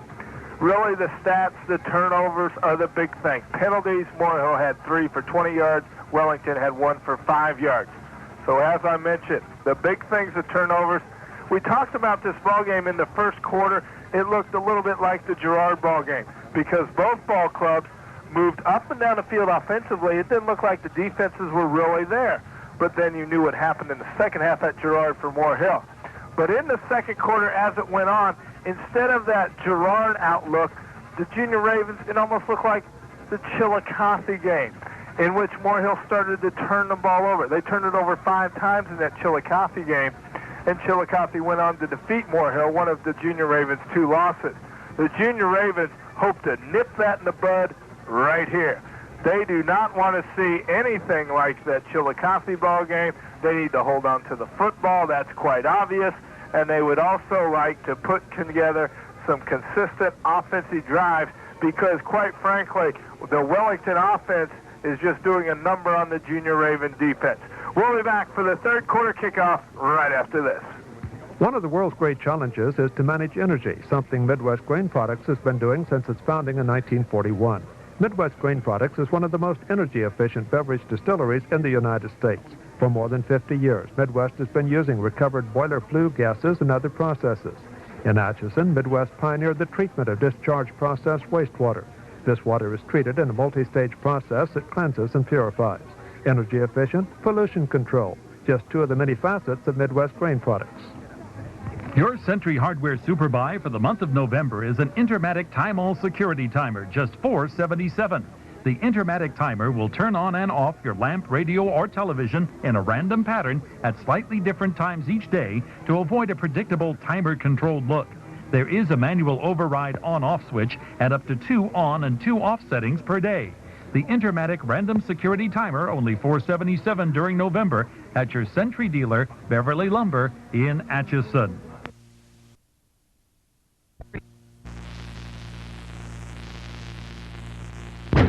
Jim Irvin back at Cessna Stadium, the Class 4A state championship game. The second half should have been started, but the scoreboard is all screwed up. They again have turned it off, looking at the wiring from the press box, thinking there's a loose wire up here in the press box, causing the numbers to flash on and off on the scoreboard. So they're working on that. That'll give me an opportunity to run down some of the scores that I have from earlier high school action, also some college ball games, and also small college and big college. Let's start with the high school games. Class 6A at Lawrence. Lawrence defeated Topeka Washburn Rural 23-19. In the Class 5A game at Lawrence, Liberal just destroyed Stillwell Blue Valley 34-6. Here in Cessna Stadium, the first game, the 2-1A game, Stockton defeated Frontenac 28-10. Then, the Class 3A game, Heston defeated Rossville 3-0. The 4A ball game is just what you're listening to here. Let's look at the NAI Division II. Scores, Benedictine College defeating Hastings, Nebraska 17-15. They move on. Baker, Kansas defeated Northwestern Iowa 21-20. They move on. Big 8 games, Colorado dismantled Iowa State 31-10. Missouri with the big upset of the day, defeating Kansas 22-17. And the Jayhawks, oh, does that hurt the bowl chances? Kansas State, by the way, defeated Oklahoma State 10-0. And I know the KU fans just really did not want to hear that score, but I get them and I give them. Both captains for each team are now back on the field. The Junior Ravens, who lost a flip at the beginning of the ball game, and Wellington took the win. Moore Hill gets the opportunity to choose. They will take the football. Scoreboard still not working right. They don't care. This football game needs to get going. And that's exactly what it's going to do. Whether the scoreboard is going to work or not, that is out of my control and the players on the field control. They will. If the scoreboard does not work, if the clock does not work, they'll keep the time on the field. The score, we'll keep it for you up here. I don't think that'll be too hard, but remember, we will have very little chance to even come close guessing how much time is left in this ball game. But I do know that Wellington will kick the ball off to the Moore Hill Junior Ravens to start this third quarter of play. Jeremy Burns will be doing the kicking for Wellington, and the Junior Ravens will send Kearney and Holdhusen back deep. Remember, Greg Miller was hurt in the first half. He was standing on the sideline. He probably got his bell rung. We do not know at this point if he will be able to return, but we will find out very shortly as the Junior Ravens will receive this football. Burns will be kicking for the Crusaders, who lead the Junior Ravens 18-8 to open this third quarter of play. As I mentioned, Holdhusen and Kearney will be back. Both will stand at their 10-yard line. The scoreboard now has been turned off. The kicker turns and looks to the scoreboard. Nothing's there.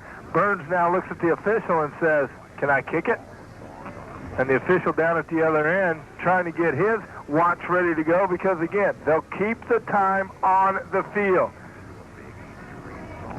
And the official down at the 10-yard line is trying to line up his stopwatch with everybody else's stopwatch on the field. And this could be a very hectic second half especially if this game gets close. It will be very difficult to see how much time is remaining in the ball game. Continuing to stand with his arm up is Jeremy Burns. Now he is set to kick it away. Back deep, Holthusen, Carney from Moore Hill. Now, what else can happen but the ball falls off the tee. Again, the wind is continuing to blow hard. It was upwards to 25, 30 miles an hour at the beginning of the ball game. It continues to blow that hard directly from the north. And Moore Hill in the third quarter will be moving into the wind. Wellington will have the wind in the third quarter. That meaning the Junior Ravens, of course, will have the wind in the fourth quarter. Now, Wellington will have holding the football Lance Russell, and doing the kicking, of course, will be Jeremy Burns. His right arm must be getting tired from holding it up so long. Now the kick is away. Low line drive to start the third quarter.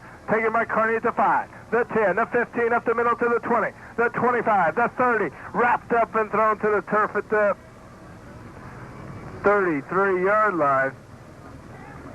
Rob Higginbotham with the tackle on the play for Wellington. So the ball plays down at the 33-yard line. Greg Miller will return as the quarterback for the Moore Hill Junior Ravens. Holthusen and Carney will start out in the backfield. Slot man will go wide right, will be Chris Stork. Miller scanning the Crusader defense. Long count, takes the snap, turns, hands Holthusen across the 35. And that is all, as he is brought down by a pair of defenders. Leading the way for Wellington is Bill Conwell, and he has been the man for Wellington this afternoon. Of course, and now it's the evening, I guess, but Conwell returned the interception return. Officially is a 55-yard interception return. Also on the stop there, Jeremy Troutman. Another big play in the game provided by Troutman. The 86-yard officially kickoff return. Second down for Moore Hill. Gain of 3. Miller turns, pitches. Holthusen right side. He has Sedans by one player in the backfield. Now a flag flies, and Holthusen is knocked out of bounds at the 38-yard line. Maybe a face mask, because the flag came down right at the tackle of the play. Nope, they'll call a holding call against Moore Hill. So evidently the tacklers got in the way of the flag as it was being thrown toward the middle of the line. And Moore Hill, and I would guess Wellington will take this penalty and move the Junior Ravens back.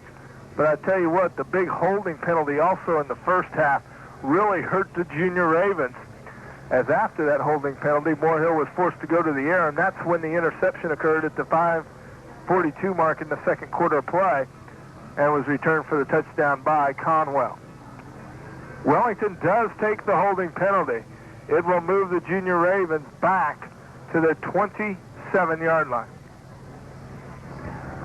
Again, there is no scoreboard. We don't know how much time remaining in the third quarter, but right now there's plenty.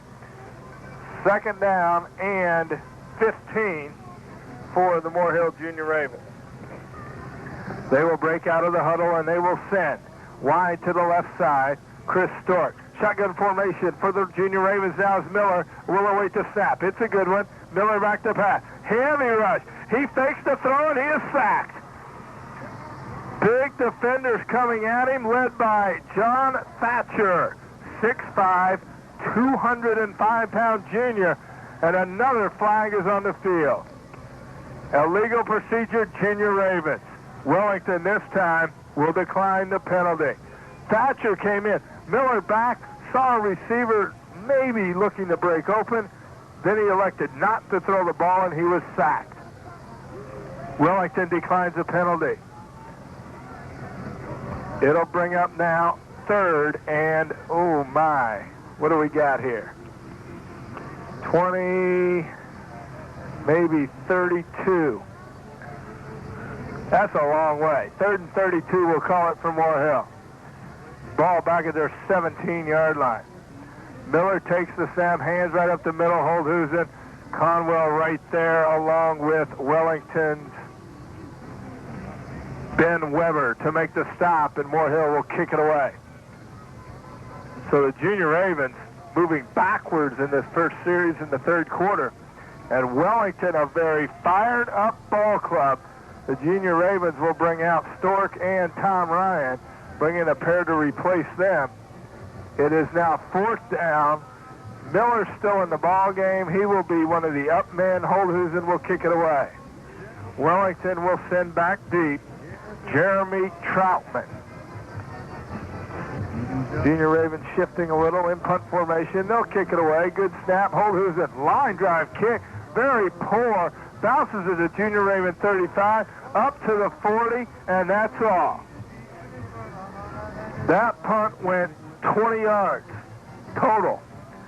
And kicking in that wind, Josh tried to keep the ball low, but it just didn't go anywhere for him. And Wellington with excellent field position at the Junior Raven 40-yard line for their first offensive series in this second half of play.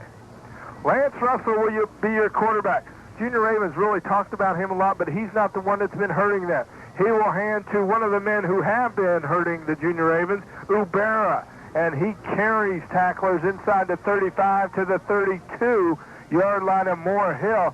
May have even given him the 31-yard line. That's a gain of 9, 2nd and 1 for Wellington. And again, the quick hitter, the Junior Raven defensive players just aren't reacting quick enough. Slot man left side. Russell, quarterback hands. He drags the tackler, and he's got the first down. He was hit at the line of scrimmage, and he just drug one of the defensive linemen for Moore Hill over the 30-yard line to the 29. First down, Crusaders, and it's a crucial point for Moore Hill right now. You do not want to find yourself trailing any more than they already are. 18-8 Wellington leading. They're trying to get the scoreboard on. No success as of yet. First down, Wellington. The ball handed straight up the middle. Flags fly. That'll be a holding call as the carrier Ubera was stopped for no gain. And now the officials will chat about it, but clearly a holding penalty as Emma was held, and it is called now officially holding against Wellington. Junior Ravens, after stopping Ubera for just about a yard gain, will have a decision to make, but I'm sure they will take the penalty. And they do so. The ball will be moved back 10 yards to the 39-yard line of Moore Hill, and Wellington now will have it 1st and 20. Again, they try to work on the scoreboard, which is just going bonkers at this point. They might as well just turn it off and leave it off.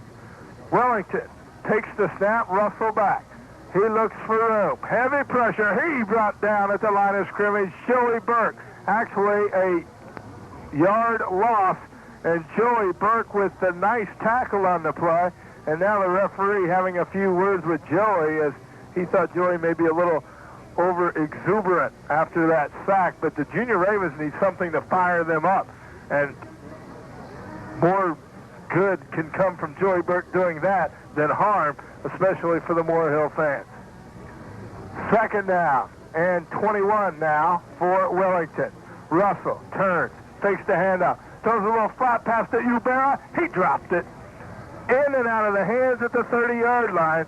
He was wide open, though, and it'll bring up now 3rd down as the clock stops, I think.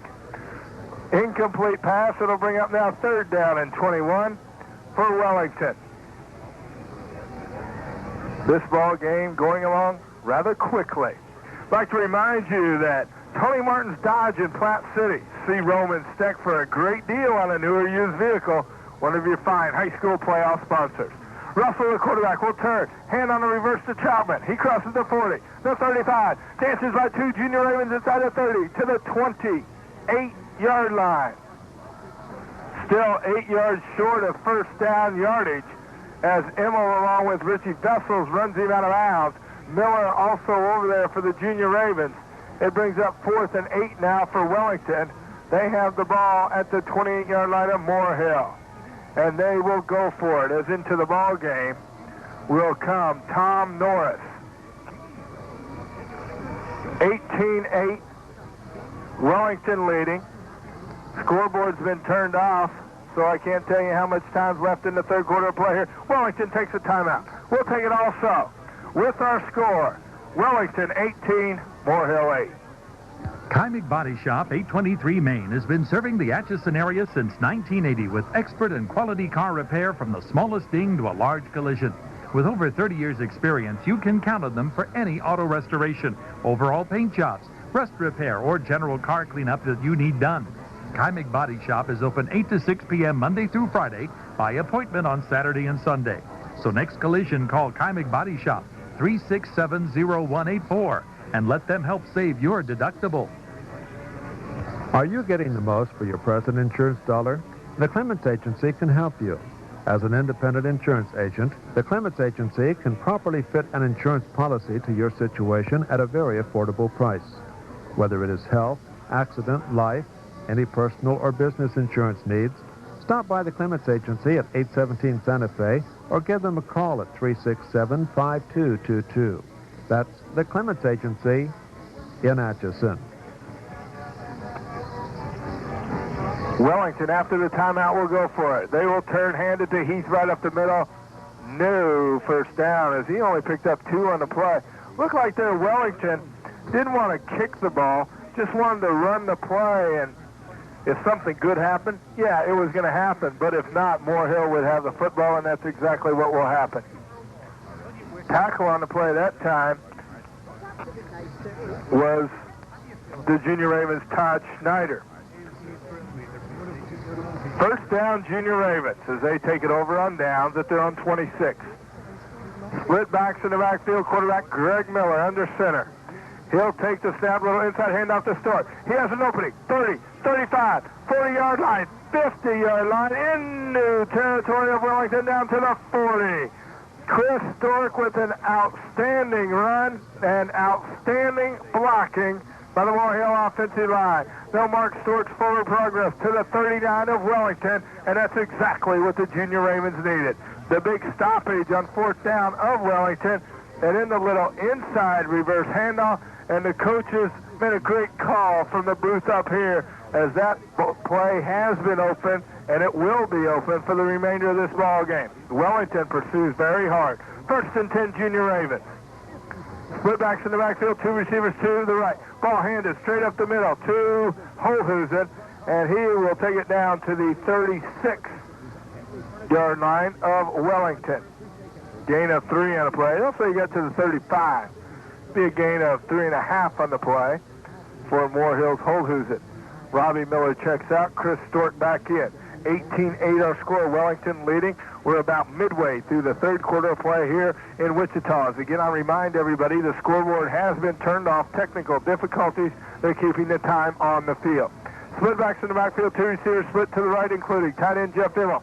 Greg Miller takes a snap, hands to Holhusen, ducks under 2 tacklers, now is stacked up and finally brought down at the 33-yard line of Wellington. Lance Russell in on the stop, along with, for the Crusaders, Ben Weber. Third down now for the Junior Ravens. 3rd and 4. Crucial play here. The option has worked twice for Moore Hill. They may have that in their bag of tricks. They've only ran it twice. It's worked twice both ways. Slot man to the right side, Chris Stork. Greg Miller, your quarterback, scanning the defense, fakes the handoff, now back to pass. Looks deep, hit as he throws. The ball wobbles toward Immel. It's knocked away by Wellington.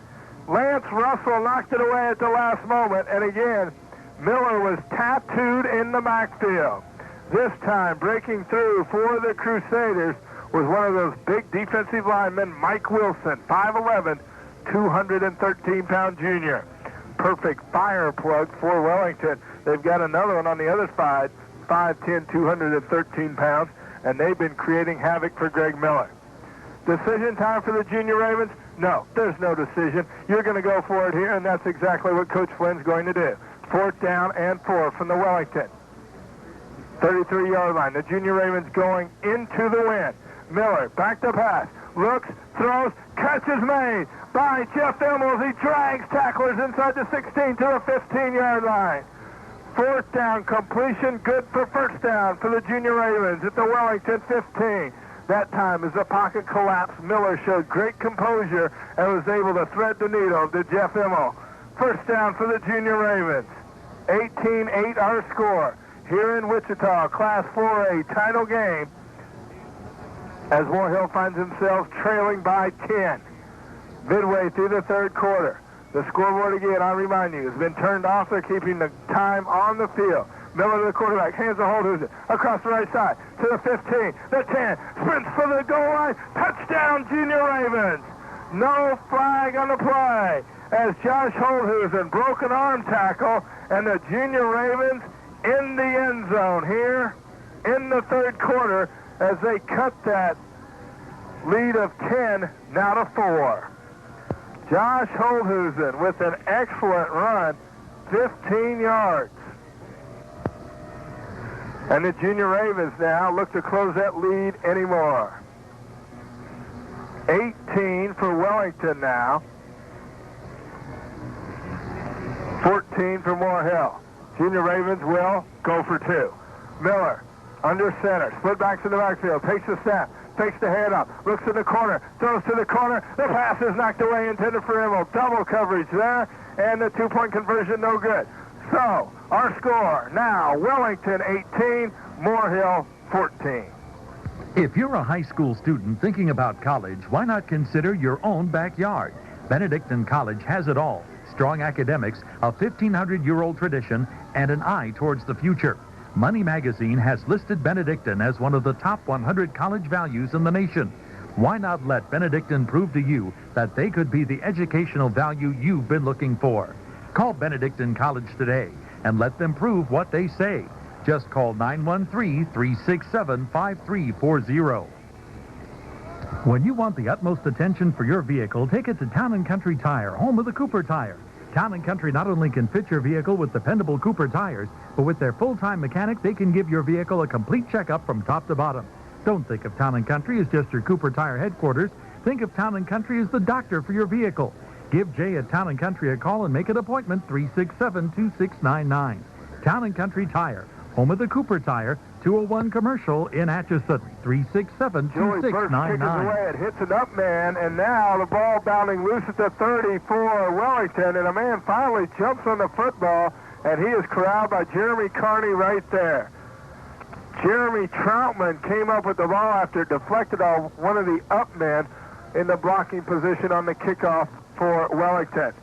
4:32 officially now remains in this third quarter as we thank the Junior Raven assistant coaches up in the box as they are relaying the time to the coaches on the sideline. Moore Hill trailing by 4, 18-14. Russell, hands, flags down, and also the ball loose on the ground. It is recovered by the Junior Ravens. The ball was handed to Ubera. The ball popped loose, and now a flag flew, and so did. The ball is holding against Wellington. It'll be declined. It'll be Moore Hill football. Who's on it? It's either Charlie Harris or Josh Holdhusen who made the recovery. Brian Hunter also there. And it is Charlie Harris with the recovery for the Moore Hill Junior Ravens. Harris on the recovery, and Moore Hill has it now at the Wellington 30-yard line. Moore Hill trailing by 4, 18-14. Junior Ravens with it, 1st and 10. Miller, your quarterback, with split backs in the backfield. Takes a step, hands it to Stork, up the middle, inside, he'll go, 10, 5, touchdown, Junior Ravens. It was there again, the reverse, inside reverse, and the Junior Ravens now take a 20-18 lead over Wellington. Chris Stork on a 30-yard touchdown run, and now the Junior Ravens will send in additional play. Will they go for 1? Will they go for 2? I would think you almost might think about going for 1 in this situation to give that 3-point lead. And that's exactly what the Junior Ravens will do. We're under 4 minutes remaining in this third quarter of play. This a big extra point. Burke kicking into the wind. This can give the Junior Ravens a 3-point lead. At the moment, it's 20-18. They faked one of these earlier in the ballgame. The snap a good one. Burke's kick is up, and it is... What is it? Yes, no, yes, it crawled over the bar, and it's good. The 21-18 lead now by Moore Hill over Wellington. We'll be right back. Countryside Home Sales is your complete housing center in the Atchison area. Check with Countryside Homes about Champion manufactured homes. Compare the quality, value, features, the technology, and the experience behind every Champion manufactured home. Countryside is open 7 days a week. Stop by their office at 1605 Main or give them a call at 367-3764. They'll show you the huge selection of Champion manufactured homes. Countryside Home Sales and Champion Homes are teaming up for you.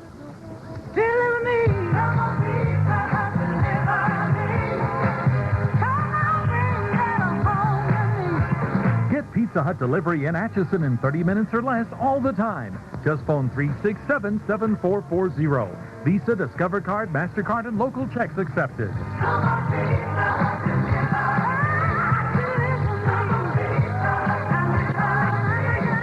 Your Pizza Hut restaurant in Atchison happy to honor all Pizza Hut coupons. Burke's kick is away. It is taken by Troutman at the 20. He'll bring it right up the field to the 30, the 34-yard line before Chris Stork makes the tackle on the play for Moore Hill. The Junior Ravens now leading. There's 3:43 remaining in this third quarter of play, and the Junior Ravens now lead 21-18 in a spectacular ball game to this point in this Class 4A state title. Well, I can't believe it. The scoreboard works. The ball handed to Heath, and he'll go off the middle. He'll bust over the line of scrimmage and over 10, 11 yards, and it's first down for Wellington. And the Junior Ravens getting the lead. The scoreboard works. Is that an omen or what? We'll wait and see. 3:35 now remaining in this third quarter of play. It was a first down by Wellington. Carry of 11 for Heath. He has it now, and now the referees will stop it. And I think the time on the scoreboard and the time they have on the field is wrong. And they got to coordinate it because I do not believe the time is right. Now they're going to check up. They have the man in the yellow jacket out there checking with the public address announcer to get the correct time. We had it over here at 3:49 on the field, and they had it about 11 seconds less than we did, and now they're going to change the clock a little bit to synchronize it with everything. It's been a wild third quarter. Recapping it for you quickly, Holhusen went over from 15 yards out. 2-point conversion, no good for Moore Hill. Then, after a fumble, Moore Hill got it back, and Chris Stork went over from 30 yards out. Moore Hill with the lead. Now, the ball is handed by Wellington right up the middle. Brian Hunter along with Joey Burke, and they make the stop on the play. A gain of maybe a yard on the play for Heath, and it'll bring up second down for Wellington. 2nd and 9. 3:10, 3:09, 3:08. The clock continues to tick as the scoreboard now works. The Junior Ravens now in the lead. Ball is snapped. Russell, flags fly. It'll be a legal procedure against Wellington. They throw to the tight end. He makes the catch short of first down yard. He's knocked out of bounds by Stork.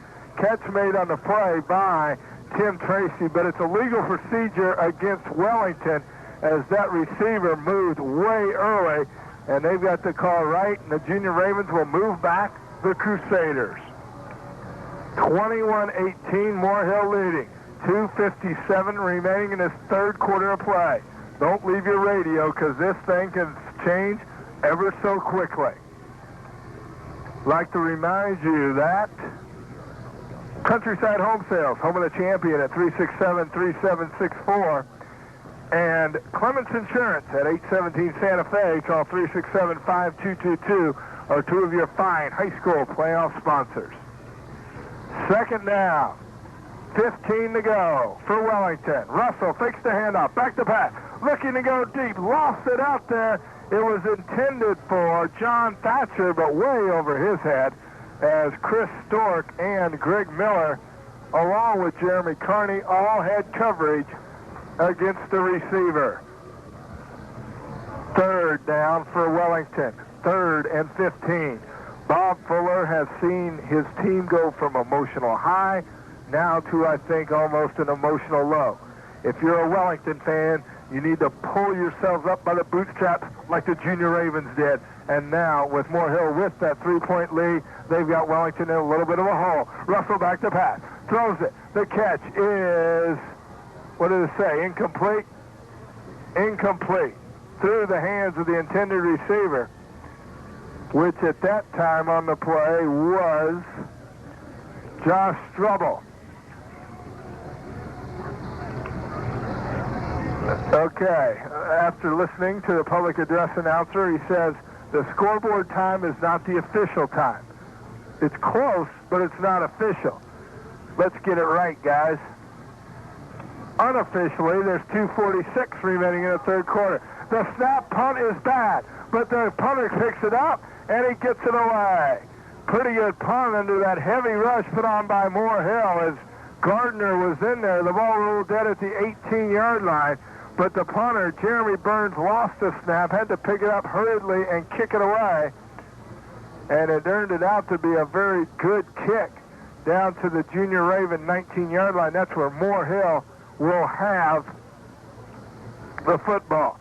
Unofficially, 2:32 remaining in the third quarter, but officially the Junior Ravens lead 21-18 over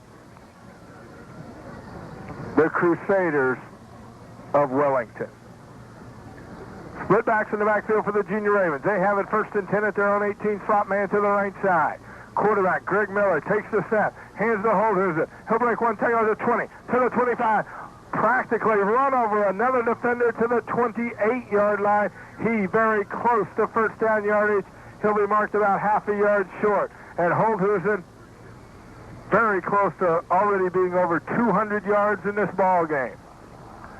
Now we're under 2 minutes unofficially in this third quarter. 21-18. Moore Hill leading. Chris Urban will split to the left side. Jeremy Collins to the right side. Split backs in the backfield. And now whistles blow, flags fly. Let's see, as the officials will discuss it. And they're going to say, in the neutral zone against Wellington. 5-yard penalty gives the Junior Ravens a first down. With under 2 minutes remaining in the third quarter of play. 21-18, Moore Hill leading. The penalty mark-off will be up to the 33-yard line of Moore Hill.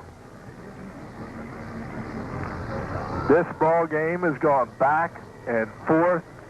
Fans from both sides have gone from cheering to sitting to pouting to cheering. It's been unbelievable. And we've only gone through almost 3 quarters. We still have the fourth quarter remaining in this Class 4A championship game. Miller turns, hands it to Holthusen. He is bottled up in the backfield. Great presence of mind by Bill Conwell, who again streaks in and makes a big stop for the Crusaders. A loss on the play of 1. It'll bring up 2nd and 11 for Moore Hill. 1:14, 1:13 ticks down on the clock, the stadium clock here in Cessna Stadium. 21-18, Moore Hill leading. Robbie Miller will split to the left side, Immel to the right side. Split backs in the backfield. And now a man moves for Moore Hill, one of the offensive linemen, and that will move the Junior Ravens back 5 more. And we are now under a minute remaining in this third quarter of play. Officials will discuss it, and it is, quite obviously, a penalty against Moore Hill. They'll have it now 2nd and 16. I'd like to remind you that Benedictine College on the field or in the classroom, expect the best, one of your fine sponsors for this high school playoff game. And we'd also like to congratulate Benedictine College on their win over Hastings, Nebraska, 17-15 earlier this afternoon in Amelia Earhart Stadium. They will move on and play their next game December 5th against another NAIA Division II opponent. 26-yard line is where Moore Hill now has the football. They take the snap, and the ball handed to Holthusen, a little trap play up the middle, and really a gain of 2 and no more on the play. Ben Weber makes the tackle on the play for Wellington. Third down now for the Junior Ravens. Third down and 14. Stork comes out of the ball game. Robbie Miller back in. 21-18. Moore Hill leading by 3. This may be the final play of the third quarter. We don't know for sure because the scoreboard clock is not right. Right now it has 10 seconds remaining in the third quarter. And now whistles blow. What is it? That's it. The end of the third quarter play. So the scoreboard was 7 seconds off. With our score at the end of 3 quarters of play from Cessna Stadium, Class 4A state championship game, Moore Hill 21, Wellington 18. A great idea that's been preserved at City National Bank is the annual Christmas Club. The Christmas Club lets you buy all the Christmas gifts you want for all the nice people you like without stretching the budget at all. Come in and open a Christmas Club account at City National Bank. You'll have one more reason to smile at Christmas time, and City National Bank of Atchison will be glad they were happy to help. City National Bank, member FDIC. Hello, this is Roman Steck inviting you to find your best deal right here at Tony Martin's Dodge on Main Street in Platte City, Missouri. Next time you're in the Platte City or Kansas City Airport neighborhood, why don't you stop by and see for yourself the big savings possible on your next new or used vehicle. Thanks again to each and every one of our past customers. I wouldn't be here without you. I look forward to meeting you soon at Tony Martin's Dodge, where you're always welcome. Remember, you're always welcome at Tony Martin's Dodge. Jim Irvin back in Cessna Stadium. We're set for fourth quarter action. Class 4A state championship game, Moore Hill facing Wellington. Moore Hill leading by 3. The clock is back on. The scoreboard is set to go. Everything's right. The Junior Ravens with the football. Third it down at their own 28-yard line. They'll hand it to Jeremy Carney. He breaks one tackle at the 30. Goes to the 35. The 40. Drags the tackler. Great individual effort by Jeremy Carney. He is close to first down yardage. Very, very close. It'll just depend on the spot. A man is down, and that is Bill Conwell. He'll limp up for Wellington. He's been a very inspirational player for Wellington. He has been a key on their defense. He does not want anybody to help him off the field. He'll walk off on his own. And now the change will be brought in. This is a big measurement. The ball is just outside the 43-yard line of Moore Hill. They'll stretch each link. Each link they stretch, it'll be short. It'll be short by 6 inches. Fourth down for the Moore Hill Junior Ravens. What will they do? Will they go for it? Will they kick it away? It's up to Coach Flynn. Wellington, just to let you know now, 2 timeouts remaining. In this second half, Moore Hill has 3. Junior Ravens keep the offense on the field. They're going for it. 4th and half a yard at the 43 of Moore Hill. Slot man left side. Miller takes a quarterback sneak, first down to the 45-yard line, and behind the blocking of Charlie Harris, Joey Burke, and Todd Schneider, the Junior Ravens pick up the 1st and 10 at the 45-yard line. Stork checks in, Robbie Miller out. 21-18 Moore Hill leading. 11:22 remaining in the ball game. 11:22 in regulation. First down, Junior Ravens. Slot man. Stork will split to the right side. Slot man is now in motion. They'll hand it to Stork. He breaks 1, 2 tackles, the line of scrimmage across midfield to the 48-yard line. Gain of 6 on a play out to bring up second down and 4. Bill Conwell, who checked back into the ball game, makes the tackle on the play for the Crusaders. 10:51 remaining. Junior Ravens with it in Wellington territory at the 49-yard line. 2nd and 4. Emmel splits wide right. Wide left, Robbie Miller. Split backs in the backfield.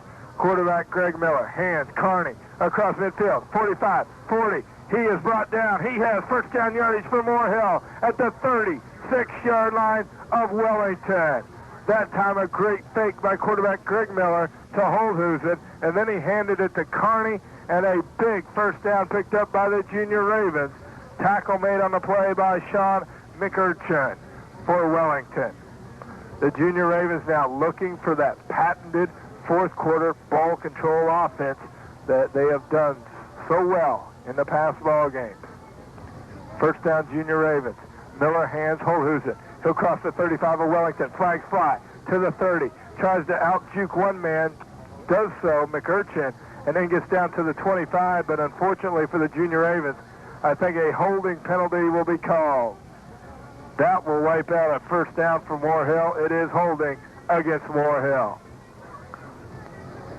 Again, the footing's not the greatest, but it's not too bad. This field is held up very, very well. And the mist, it is now just misting, not really raining, but the mist is falling. The Junior Ravens do have the win. Again, that's very important. The flags continue to be stretched out. 10:03 remaining in this ball game. I should say regulation because right now it's only a 3-point deficit by Wellington as Moore Hill leads 21-18. The penalty moves the Junior Ravens back to the Wellington 40-yard line. It'll bring up first and 13 for Moore Hill. Miller takes it, hands it to Carney. Up the middle he'll go. Tries to power forward, but Conwell again in his way. And down at the bottom of the stack also is John Thatcher for Wellington. It's a gain of 3. Almost 3. It'll make it, I'll call it 3 though. It'll bring up second and 10 for Moore Hill. Clock continues to tick. 9:25 remaining in regulation here for this Kansas Class 4A state title. 21-18, Moore Hill leading. Slot man, Stork to the left side. Split backs in the backfield. Quarterback Greg Miller turns, hands Stork, little inside reverse, leaps over one man, continues to power forward. Inside the 30 to the 29. The referee will say his knee touchdown at the 32-yard line. Oh, I don't believe it. I tell you what, Stork continued to move the legs. The referee said his knee touched down back at the 32. Junior Ravens lose at least 4 yards on that call. Probably the correct call. He's got a lot better angle than I do. So it'll bring up now fourth down for the Junior Ravens. Or make it third down. 3rd and 6. Greg Miller, your quarterback, takes the snap. Pitches, Holthusen on the option right side. Across the 30. Gets knocked out of bounds. And where are they going to mark it? They'll mark it at the 25, and that's good enough for a first down. First down, Junior Ravens. And right now, both sides, the kids, the fuel tank is about on empty. They're playing on heart right now. 8:22 remaining in this ball game. This has been a classic matchup. We've seen it all here, and we're not done yet. Class 4A state championship game. The Junior Ravens facing the Crusaders. Moore Hill and Wellington. Moore Hill leading by 3 with the football at the 25 of Wellington. Greg Miller, your quarterback, turns, hands it. Jeremy Carney breaks 1, 2 tackles inside the 15 to the 12-yard line. Jeremy Carney carries tacklers. Finally, Lance Russell and Bill Conwell combined on the stop, and the Junior Ravens have old Mo going their way right now. First down for Moore Hill. The ball placed at the Wellington, just inside their 13-yard line, just inside the Wellington 13. Stork will split wide to the left side. 2 tight ends, split backs in the backfield. Quarterback Greg Miller hands it again. Jeremy Carney to the 10. Gain of 3, 2nd and 7 for Moore Hill. 7:30 remaining in the ball game. 21-18, Moore Hill leading Wellington. It's just misting now. The rain has stopped. The wind continues to blow. And in this final 7:16, the fans on one side will get a little warmer. The fans on the other side will get a little cooler. Split backs in the backfield. Quarterback Greg Miller turns, hands, Holhusen up the middle, 5-3, and that's where he ends up at the 3-yard line. First down, Junior Ravens.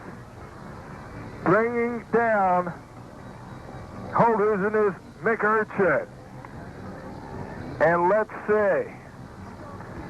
No, they'll say it's not a first down. The knee hit down outside the 3. It'll bring up 3rd down and a yard. 3rd and a yard. This is a big call here for head coach John Flynn and the Junior Ravens. They've had a lot of success up the middle. Why stop now? Split backs in the backfield. Miller turns, hands, Holhusen, 2-yard line, 1, carries a defender in the end zone. Touchdown, Junior Ravens. Touchdown, Moore Hill, as Holhusen carries the linebacker Conwell into the end zone. And the Junior Ravens now have the lead extended to 27-18. And now let's look back at the Girard ball game in which Moore Hill came out and shut down Girard in the second half. They've done the same thing right now to Wellington here in this ball game. They will try the point after attempt. Joey Burke will be kicking. Miller, your holder. Trying to extend the lead to 10. Snap horrible. Miller can't handle it. Goes back to pass. Looks. Can't find anybody. Falls down. 2-point conversion. No good.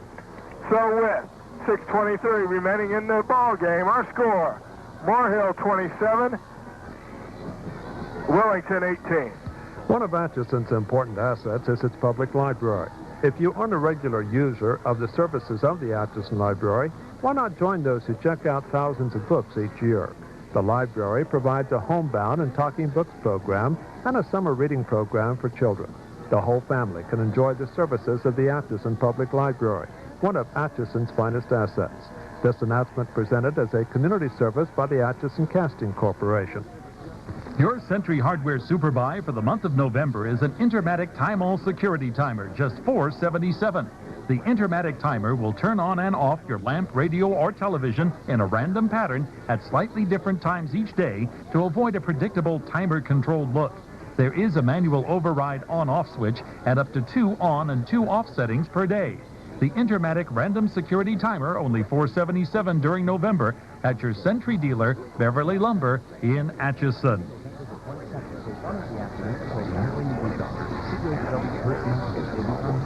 Burke's kick is away. It is taken by Troutman. It is 15. He'll bring it up across the 20, the 25, to the 28-yard line. Mike Schuckenbrock down there from Moore Hill, as is Todd Schneider to make the tackle on the play for the Junior Ravens.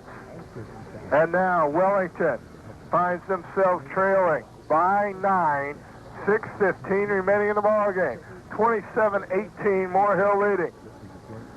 Look for the Crusaders to go to the air. They've got a pair of tall tight ends to throw to. Russell fakes the handoff, goes down, throws to a tight end. He makes the catch, continues to plow forward, breaking Immo's tackle. Miller corrals also the tight end, but it's first down at the 48-yard line of Moore Hill.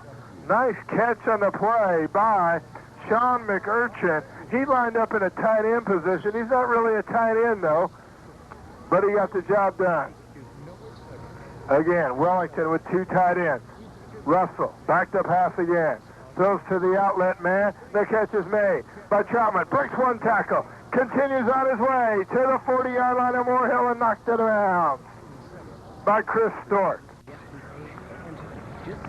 Jeremy Troutman was able to break a tackle. It's first down, Crusaders at the Junior Raven 40. 5:45 remaining in this ball game. Again, Wellington going against this ferocious wind as the flag continues to be straight out.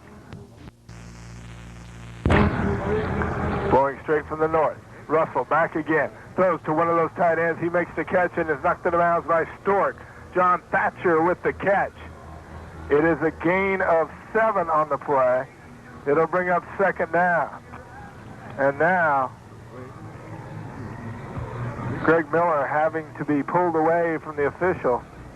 I think he just wanted to make a point and I think the Junior Raven defenders would rather be quiet at this point in time. Things are going the Junior Ravens' way.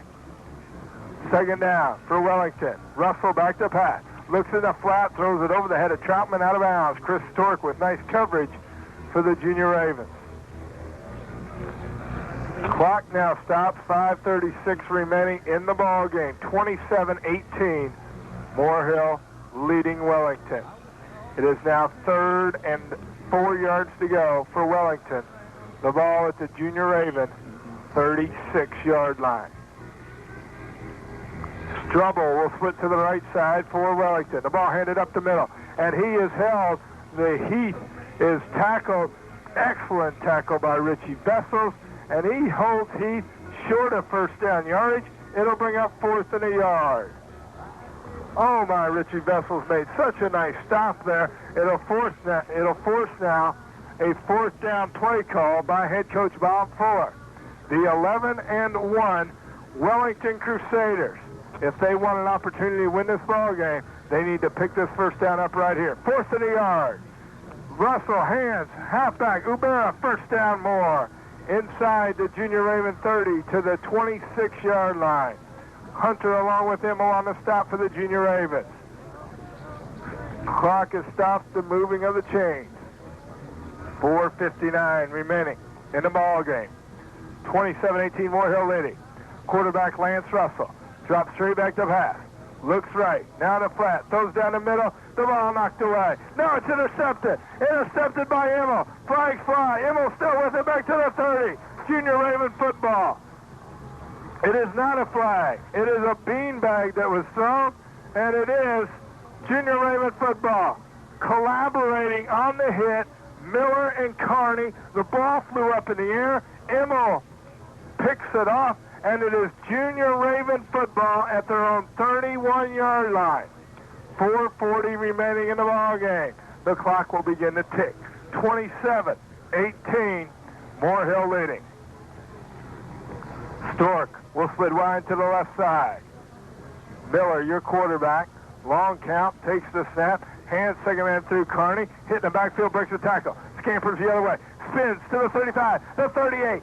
Again, Jeremy Carney with great individual effort, picking up 8 yards or 7 yards when it looked like he had a loss of 2.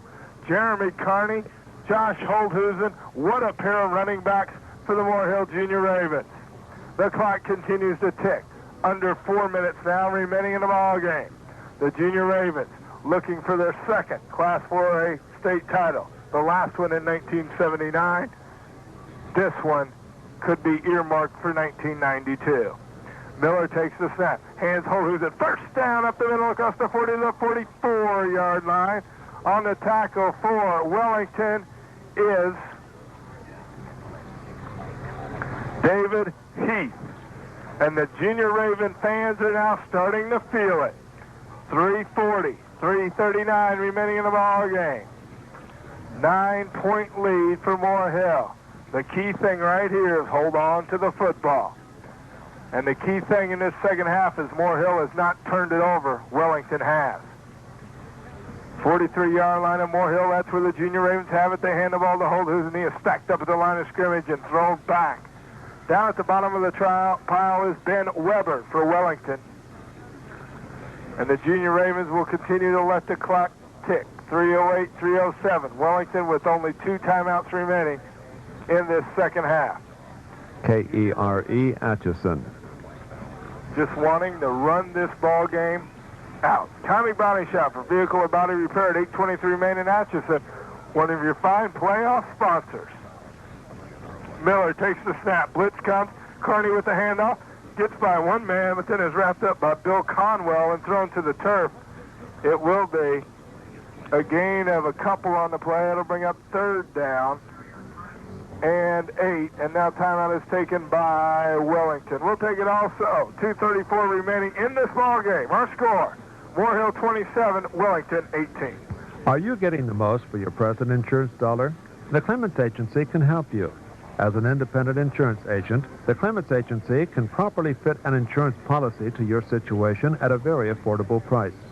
Whether it is health, accident, life, any personal or business insurance needs, Stop by the Clements Agency at 817 Santa Fe or give them a call at 367-5222. That's the Clements Agency in Atchison. Planning for college, Benedictine College could be the answer you're looking for. A top-flight educational program coupled with a faculty-to-student ratio of 10-to-1 makes Benedictine hard to beat. They specialize in taking ordinary students and turning them into extraordinary leaders. It's not too late to register for this year or make your plans for next fall. For more information about the Benedictine Advantage, call the admissions office today at area code 913-367-5340. 2:34 as the Junior Ravens, a long count, and now Wellington jumps off sides. They had it, Moore Hill did 3rd and 8, and a long snap count, and Wellington came shooting across, and it is a frustration penalty against the Crusaders. It'll now make it 3rd, and instead of 8, 3rd and a long 3.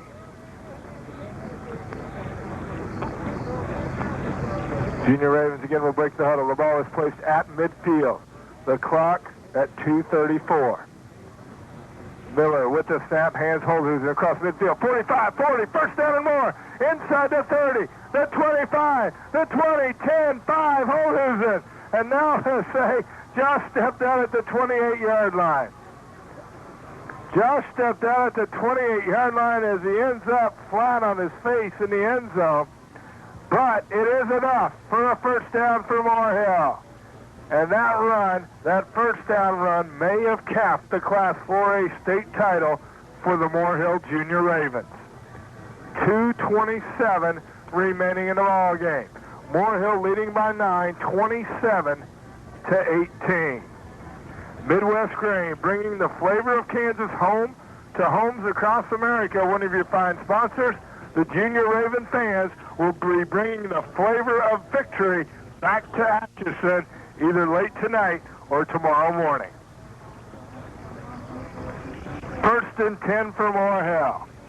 Slot man Stork to the right side. Greg Miller hands Jeremy Carney to the 15, to the 14 where he is brought down. Gain of 5, it'll bring up 2nd and 5.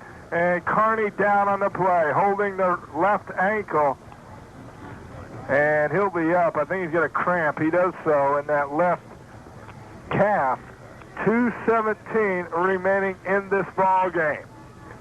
27-18, Moore Hill leading. At halftime, our score was 18-8 Wellington, and it looked like the Crusaders had everything going their way. But as, like the Girard game, the Moore Hill defense in the second half created a couple of turnovers against Wellington. The Junior Raven defense has not given up a single point, and the offense has come alive and really done the job here in the second half. Some big plays, big play calling and big plays have put the Junior Ravens in front. 2nd and 5. Carney up, okay, but out of the ball game. Immel at fullback now, Holhusen halfback I formation. Ball handed to Holhusen. He is pounced on right at the 25-yard line. Nowhere to go. Big tackle again by Bill Conwell, who is showing everybody he is basically one man you must block on this Wellington Ball Club or he'll end up with a lot of tackles, and he has a lot of tackles this evening. 1:35, the clock continues to tick. The Junior Raven victory party is getting started in the stands here at Cessna Stadium. 3rd down, as the chance of We Are Moore Hill can be heard in the background for Moore Hill at the 25 of Wellington. The ball handed Holhusen. 20, 15, drags the tackler to 11. First down, Moore Hill. Holhusen well over 200 yards in this ball game. Continues to show his heart by moving the football forward and the sticks forward. 1:12 remaining in the ball game. The Junior Ravens will be the 1992 Class 4A state champions. What a ball game this has turned out to be. Robbie Miller will split to the right side. Slot man, and also split backs in the backfield. Greg Miller, the quarterback, turns, hands, Carney. He will plow forward to the 8-yard line where he is brought down. The clock continues to run. 40, 39, 38, 37, 36. As Moore Hill will take their time in the huddle. 30 seconds remaining. The Junior Ravens do not have to run another play in this ball game, as the sideline of Moore Hill is ecstatic. They will, though. Moore Hill run one more play. Slot man Stork to the right, split backs in the backfield. Quarterback Miller. And now somebody moves on the line. The clock will stop with 12 seconds remaining in this ball game. Whether it's an offense or defensive lineman, to this point it doesn't matter. The penalty will not hurt either ball club, as this game is not in doubt any longer. Offsides, Wellington. What a ball game this Class 4A state championship game has turned out to be.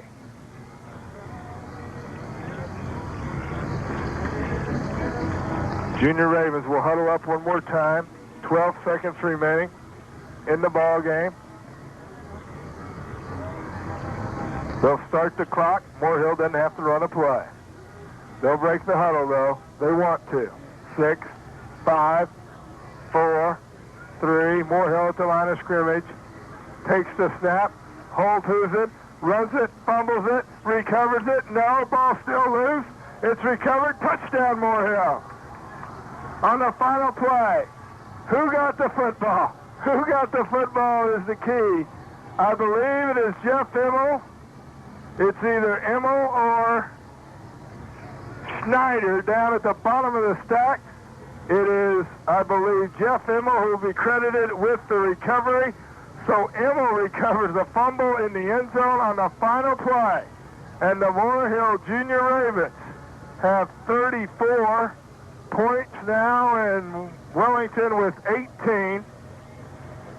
And let's see what they're going to do here. They're going to say the heck with the extra point, I believe, and leave that as the final score. And that's it. The Moore Hill Junior Ravens are your 1992 Class 4A state champions as they defeat the Wellington Crusaders 34-18. We'll be back to run down the scoring, let you know all the high school classification final scores, and a little bit more right after this. Countryside Home Sales is your complete housing center in the Atchison area. Check with Countryside Homes about champion manufactured homes. Compare the quality, value, features, the technology, and the experience behind every champion manufactured home. Countryside is open 7 days a week. Stop by their office at 1605 Main or give them a call at 367-3764. They'll show you the huge selection of champion manufactured homes. Countryside Home Sales and Champion Homes are teaming up for you. Jim Irvin back at Cessna Stadium in Wichita, Kansas, where a lot of people from Atchison are happy as the 1992 state football champions in Class 4A are the Moore Hill Junior Ravens. And now on the field, they're presenting the runner-up trophy to the Wellington Crusaders, a very, very good football team who just fell in this very exciting Class 4A matchup. Big hand goes out for Wellington, who is given the runner-up trophy, and 10 years ago it was Wellington that accepted the state championship trophy in Class 4A, but in 1992 it is the Moore Hill Junior Ravens. Looking at the scoring in this ball game, none in the first quarter. In the second quarter, 10-12 remaining. Jeremy Carney went over from 11 yards out. It was 6-0. A fake point after attempt. Greg Miller passed the ball to Chris Urban. It was 8-0. Moore Hill led. Then, on the ensuing kickoff, Jeremy Troutman went 86 yards, making the score 8-6. Two-point conversion by Wellington failed. 5:42. Bill Conway. This is in the second quarter. Intercepted a Greg Miller pass. Went 55 yards. 2-point conversion, no good for Wellington. It was 12-8. The Crusaders led. Still in the second quarter. 1:09 remaining after a Moore Hill fumble. Lance Russell went over from 10 yards out. 2-point conversion, no good. It was 18-8. The Moore Hill Junior Ravens trailed at halftime. Then in the third quarter, Josh Holdhusen went over from 15 yards out. The 2-point conversion, no good. But the Junior Ravens had cut the lead to 4, Wellington's lead to 4, 18-14. Then, with 3:49, after Charlie Harris recovered a fumble, Chris Stork on an inside reverse went over from 30 yards out. Joey Burke's extra point was good. It was 21-18, Moore Hill led. Then, finally in the fourth quarter, Josh Holdhusen went over from 3 yards out. It was 27-18. The point after attempt was no good. And then, at the last play of the game, Holdhusen fumbled the ball as he was crossing the goal line. I gave it to Jeff Emmel, who's recovering it in the end zone. And our final score, the Moore Hill Junior Ravens defeating the Wellington Crusaders 34-18. So the Moore Hill Junior Ravens are your 1992 Class 4A state champions. In the other games today, just to run them down quickly for you, Class 2 1A game, Stockton defeated Frontenac 28-10. Stockton, Class 2 1A state champions. Class 3A, Heston is your state champions as they defeated Rossville 3-0. In Class 5A, Liberal defeated Stillwell Blue Valley 34-6. So Liberal, your state champions in Class 5A. In Class 6A, what's new, as Tom Counts would say, Lawrence defeats Topeka Washburn Rule 23-19. Lawrence, your Class 6A champion.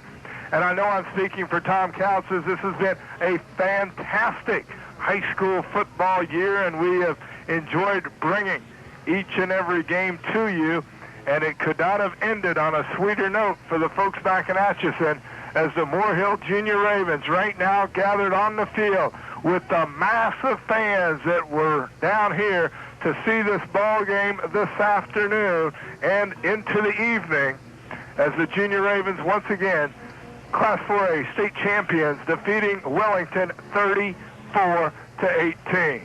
Just a quick program note to remind you, the Kansas City Chiefs will be on KAIR Radio tomorrow evening, 6:30 pregame, 7 o'clock kickoff, the Chiefs facing Seattle. That one in the Seattle Kingdom. And then we have basketball on Tuesday night with the Wellington College Ravens. We also have sports look for you on Thursday evening at 5:30. And of course, congratulations also go to the Wellington College Ravens, as they were a 17-15 winner over Hastings, Nebraska. The Ravens move on in the NAIA Division II playoffs, and they will be playing again December 5th.